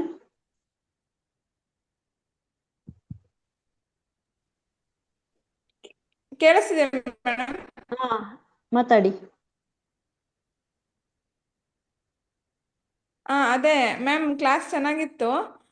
ಪತ್ರಿಜಿ ಗುರುಗಳ ಬಗ್ಗೆ ಇನ್ನಷ್ಟು ವಿಚಾರಗಳನ್ನ ತಿಳಿಸ್ಕೊಡಿ ಮೇಡಮ್. ಅಂದ್ರೆ ನಾವು ಈಗ ಧ್ಯಾನಕ್ಕೆ ಬಂದು ಸ್ವಲ್ಪ ದಿನ ಆಗಿದೆ, ಹೊಸಬ್ರಲ್ಲ. ನನ್ಗೆ ಅವ್ರ ಬಗ್ಗೆ ಅವ್ರು ಯಾರು ಅಂತಾನೆ ಗೊತ್ತಿರ್ಲಿಲ್ಲ ನನ್ಗೆ. ಮಾಸ್ಟರ್ಸ್ ಎಲ್ಲ ಹೇಳ್ತಾ ಹೇಳ್ತಾ ಹೋದ್ರು. ಲಾಸ್ಟಿಗೆ ಅದೇ ಪತ್ರಿಜಿ ಗುರುಗಳಿಗೆನೆ ಎಲ್ಲ ತುಂಬಾ ಗ್ರಾಟಿಟ್ಯೂಡ್ ಸಲ್ಲಿಸ್ತಿದ್ರು. ಯಾರು ಇವರು, ಆಮೇಲೆ ಆಮೇಲೆ ಅದು ಗೊತ್ತಾಗ್ತಾ ಹೋಯ್ತು. ಬಟ್ ಇನ್ನಷ್ಟು ವಿಚಾರಗಳನ್ನ ಹೀಗೆ ತಿಳಿಸ್ಕೊಡಿ ಮೇಡಮ್. ಅವ್ರ ಬಗ್ಗೆ ತಿಳ್ಕೊಳಕ್ ಆಸಕ್ತಿ ಇದೆ. ಮತ್ತೆ ಕ್ಲಾಸ್ ಬಗ್ಗೆ ಅವ್ರದ್ದು ಎಲ್ಲ ಓಕೆ ಹೇಳಿದ್ರಿ. ಆ ಮಾಸ್ಟರ್ನ ಹೆಂಗೆ ನಾವು ಭೇಟಿ ಮಾಡ್ಬೇಕು, ಅದೇ ತರನೇ ಬೇರೆ ಮಾಸ್ಟರ್ಸ್ಗಳು ಬೇಕಾದಷ್ಟು ಜನ ಇದ್ದಾರೆ. ಅವ್ರು ಅದೇ ಮೆಥಡ್ ಅಲ್ಲಿ ನಾವು ಇದು ಭೇಟಿ ಮಾಡ್ಕೋಬಹುದು ಧ್ಯಾನದ ಮೂಲಕ ಅನ್ನೋದನ್ನ ಇಲ್ಲಿ ಅರ್ಥ ಮಾಡಿಸಿದ್ರಿ. ಚೆನ್ನಾಗಿತ್ತು ಮೇಡಮ್ ಕ್ಲಾಸ್. ನೀಟಾಗೆಲ್ಲ ಎಕ್ಸ್ಪ್ಲೇನ್ ಮಾಡಿದ್ರಿ. Thank you so much ma'am. Thank you. PCSBಗೆ ಥ್ಯಾಂಕ್ ಯು ನಿಮಗೆ ಮ್ಯಾಮ್, ಥ್ಯಾಂಕ್ ಯು. ಧನ್ಯವಾದಗಳು. ಮೇಡಮ್, ಹ್ಮ್. ನೀವು ಮಂಡಲ ಧ್ಯಾನಕ್ಕೆ ಒಮ್ಮೆ ಜಾಯಿನ್ ಆಗ್ತೀರಾ ಮೇಡಮ್? ಬೆಳಿಗ್ಗೆ 5 ರಿಂದ 7 ಗಂಟೆ ತನಕ ನಡೀತಾ ಇದೆ ಈಗ. ನನಗಾ ಮೇಡಮ್ ಕೇಳ್ತಾ ಇರೋದು? ಅಲ್ಲ ಅಲ್ಲ, ಈಗ ರೂಪಾ ಸತೀಶ್ ಅವ್ರು ಕೇಳಿದ್ರಲ್ಲ, ಮಂಡಲ ಧ್ಯಾನಕ್ಕೆ ಜಾಯಿನ್ ಆದ್ರೆ ಜಾಸ್ತಿ. ಮೇಡಮ್, ಆಗಿದ್ದೀನಿ ಮೇಡಮ್. ಈ ವರ್ಷದಿಂದನೇ ನಾನು ಜಾಯಿನ್ ಆಗಿರೋದು. ಅದೇ ಫಸ್ಟ್ ಅದೇ, ಈಗ ಮಂಡಲ ಇವತ್ತು ಧ್ಯಾನದಿಂದ ಇವತ್ತು ಜಾಯಿನ್ ಸ್ಟಾರ್ಟ್ ಆಗಿದ್ದೀನಿ. ಆಯ್ತು 4ನೇ ಬ್ಯಾಚ್, ಅದೊಂದು ಜಾಯಿನ್ ಆಗಿ. ಇವತ್ತಿಂದ ಸ್ಟಾರ್ಟ್ ಆಗಿದೆ 4ನೇದು.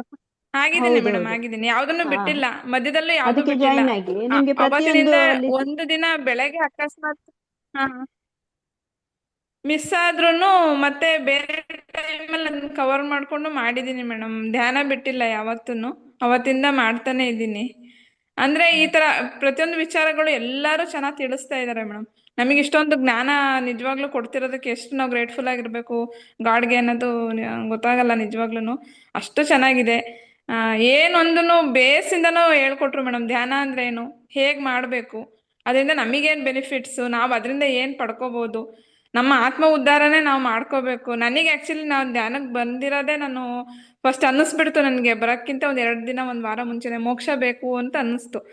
ಆಗ ದೇವ್ರ ಹತ್ರ ಕೂತು ನಾನು ಕೇಳಿದಾಗ ಸಿಕ್ಕಿದೆ ಇದು ಧ್ಯಾನ ಮೇಡಮ್. ನಿಜ, ಇದು PCSB ತಂದು ನಿಲ್ಸಿದ್ದಾರೆ. ಪರ್ಫೆಕ್ಟ್ ಪ್ಲೇಸಿಗೆ ಬಂದು ನಿಂತಿದ್ದೀನಿ ಅಂತ ನನಗೆ ನಂಬಿಕೆ ಇದೆ 100%. ಸೊ ಇದರಿಂದನೇ ಪಡ್ಕೊತಿದ್ದೀನಿ ಮೇಡಮ್. ಎಷ್ಟೋ ಬದಲಾವಣೆ ಆಗಿದೆ, ಚೇಂಜಸ್, ಲಾಟ್ ಆಫ್ ಚೇಂಜಸ್, ಹೇಳಕ್ಕೆ ಆಗಲ್ಲ ಅಷ್ಟು. ಮತ್ತೆ ನನ್ನನ್ನು ನಾನು ಬದಲಾವಣೆ ಪತ್ರಿಜಿಯವರ ಬಗ್ಗೆ ಮಾಡ್ಕೊಂಡಿದ್ದೀನಿ. ಎಷ್ಟೋ ಮಾಡ್ತೀನಿ ಬುಕ್ಸ್ ಮೇಡಮ್, ಇದ್ದಾವೆ. ಮಾಡ್ತೀನಿ. ತುಂಬಾ ಬುಕ್ಸ್ ಇದೆ ಮೇಡಮ್. ಹಾ ನೀವು ಹಾ ಏನಾದ್ರೂ ಹೇಳಲಿಕ್ಕೆ ಬಯಸ್ತೀರಾ ಪತ್ರಿಜಿಯವರ ಬಗ್ಗೆ? ಓದ್ತಿದ್ದೀನಿ ಮೇಡಮ್. ಅಲ್ಲ, ರೂಪಾ ಮೇಡಮ್.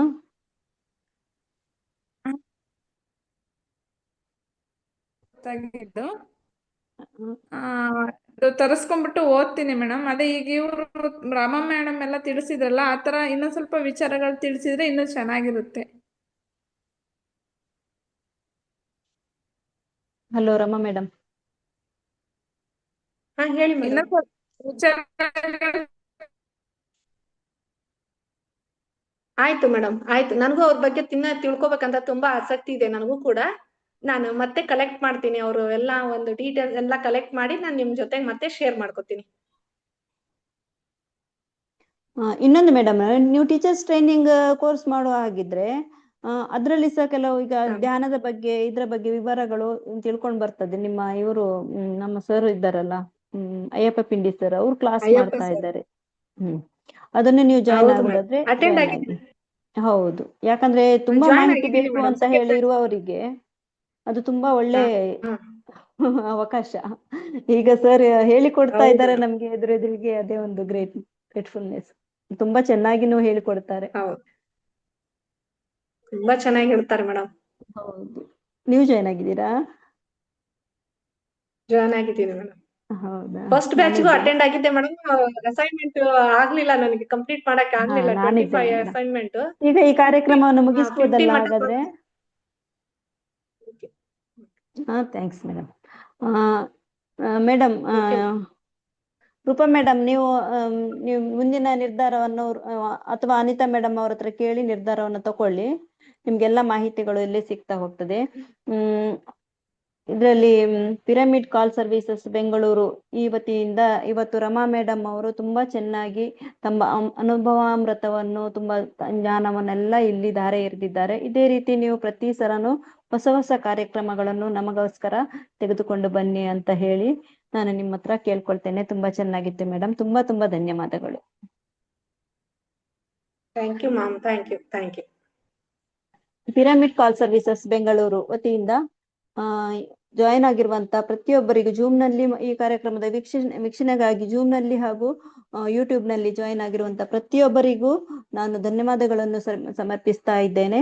ಹಾಗೆ ಈ ಕಾರ್ಯಕ್ರಮ ಬೆಳಗ್ಗಿನಿಂದ ಸಂಜೆವರೆಗೆ 4 ಬಾರಿ ಇದೇ ಚಾನೆಲ್ ಅಲ್ಲಿ ಬಿತ್ತರವಾಗ್ತಾ ಇರ್ತದೆ. ಬೆಳಿಗ್ಗೆ 5ರಿಂದ 7 ಗಂಟೆ ತನಕ ಧ್ಯಾನ ಸತ್ಸಂಗ ಮತ್ತು ಸತ್ಸಂಗ ಕಾರ್ಯಕ್ರಮಗಳು, ಮತ್ತು 3 ಗಂಟೆಯಿಂದ 4:30ವರೆಗೆ ಮಧ್ಯಾಹ್ನದ ಹೊತ್ತಿನ ಕಾರ್ಯಕ್ರಮ, ಮತ್ತು ಸಂಜೆ 7:30ರಿಂದ 8 ಗಂಟೆವರೆಗೆ ಮಕ್ಕಳಿಗಾಗಿ ಕಾರ್ಯಕ್ರಮ, ಹಾಗೂ ರಾತ್ರಿ 9:30ರಿಂದ 10:30ರವರೆಗೆ ಮಾರ್ಗದರ್ಶಿತ ಕಾರ್ಯಕ್ರಮ, ಧ್ಯಾನ ಕಾರ್ಯಕ್ರಮ. ಈ ಕಾರ್ಯಕ್ರಮಗಳಲ್ಲಿ ತಮ್ಮನ್ನು ತಾವು ತೊಡಗಿಸಿಕೊಳ್ಳಿ ಅಂತ ಹೇಳಿ ಕೇಳಿಕೊಳ್ತಾ ಈ ಸಂಚಿಕೆಯನ್ನು ಇಲ್ಲಿಗೆ ಮುಕ್ತಾಯ ಮಾಡ್ತಾ ಇದ್ದೇನೆ. ಧನ್ಯವಾದಗಳು.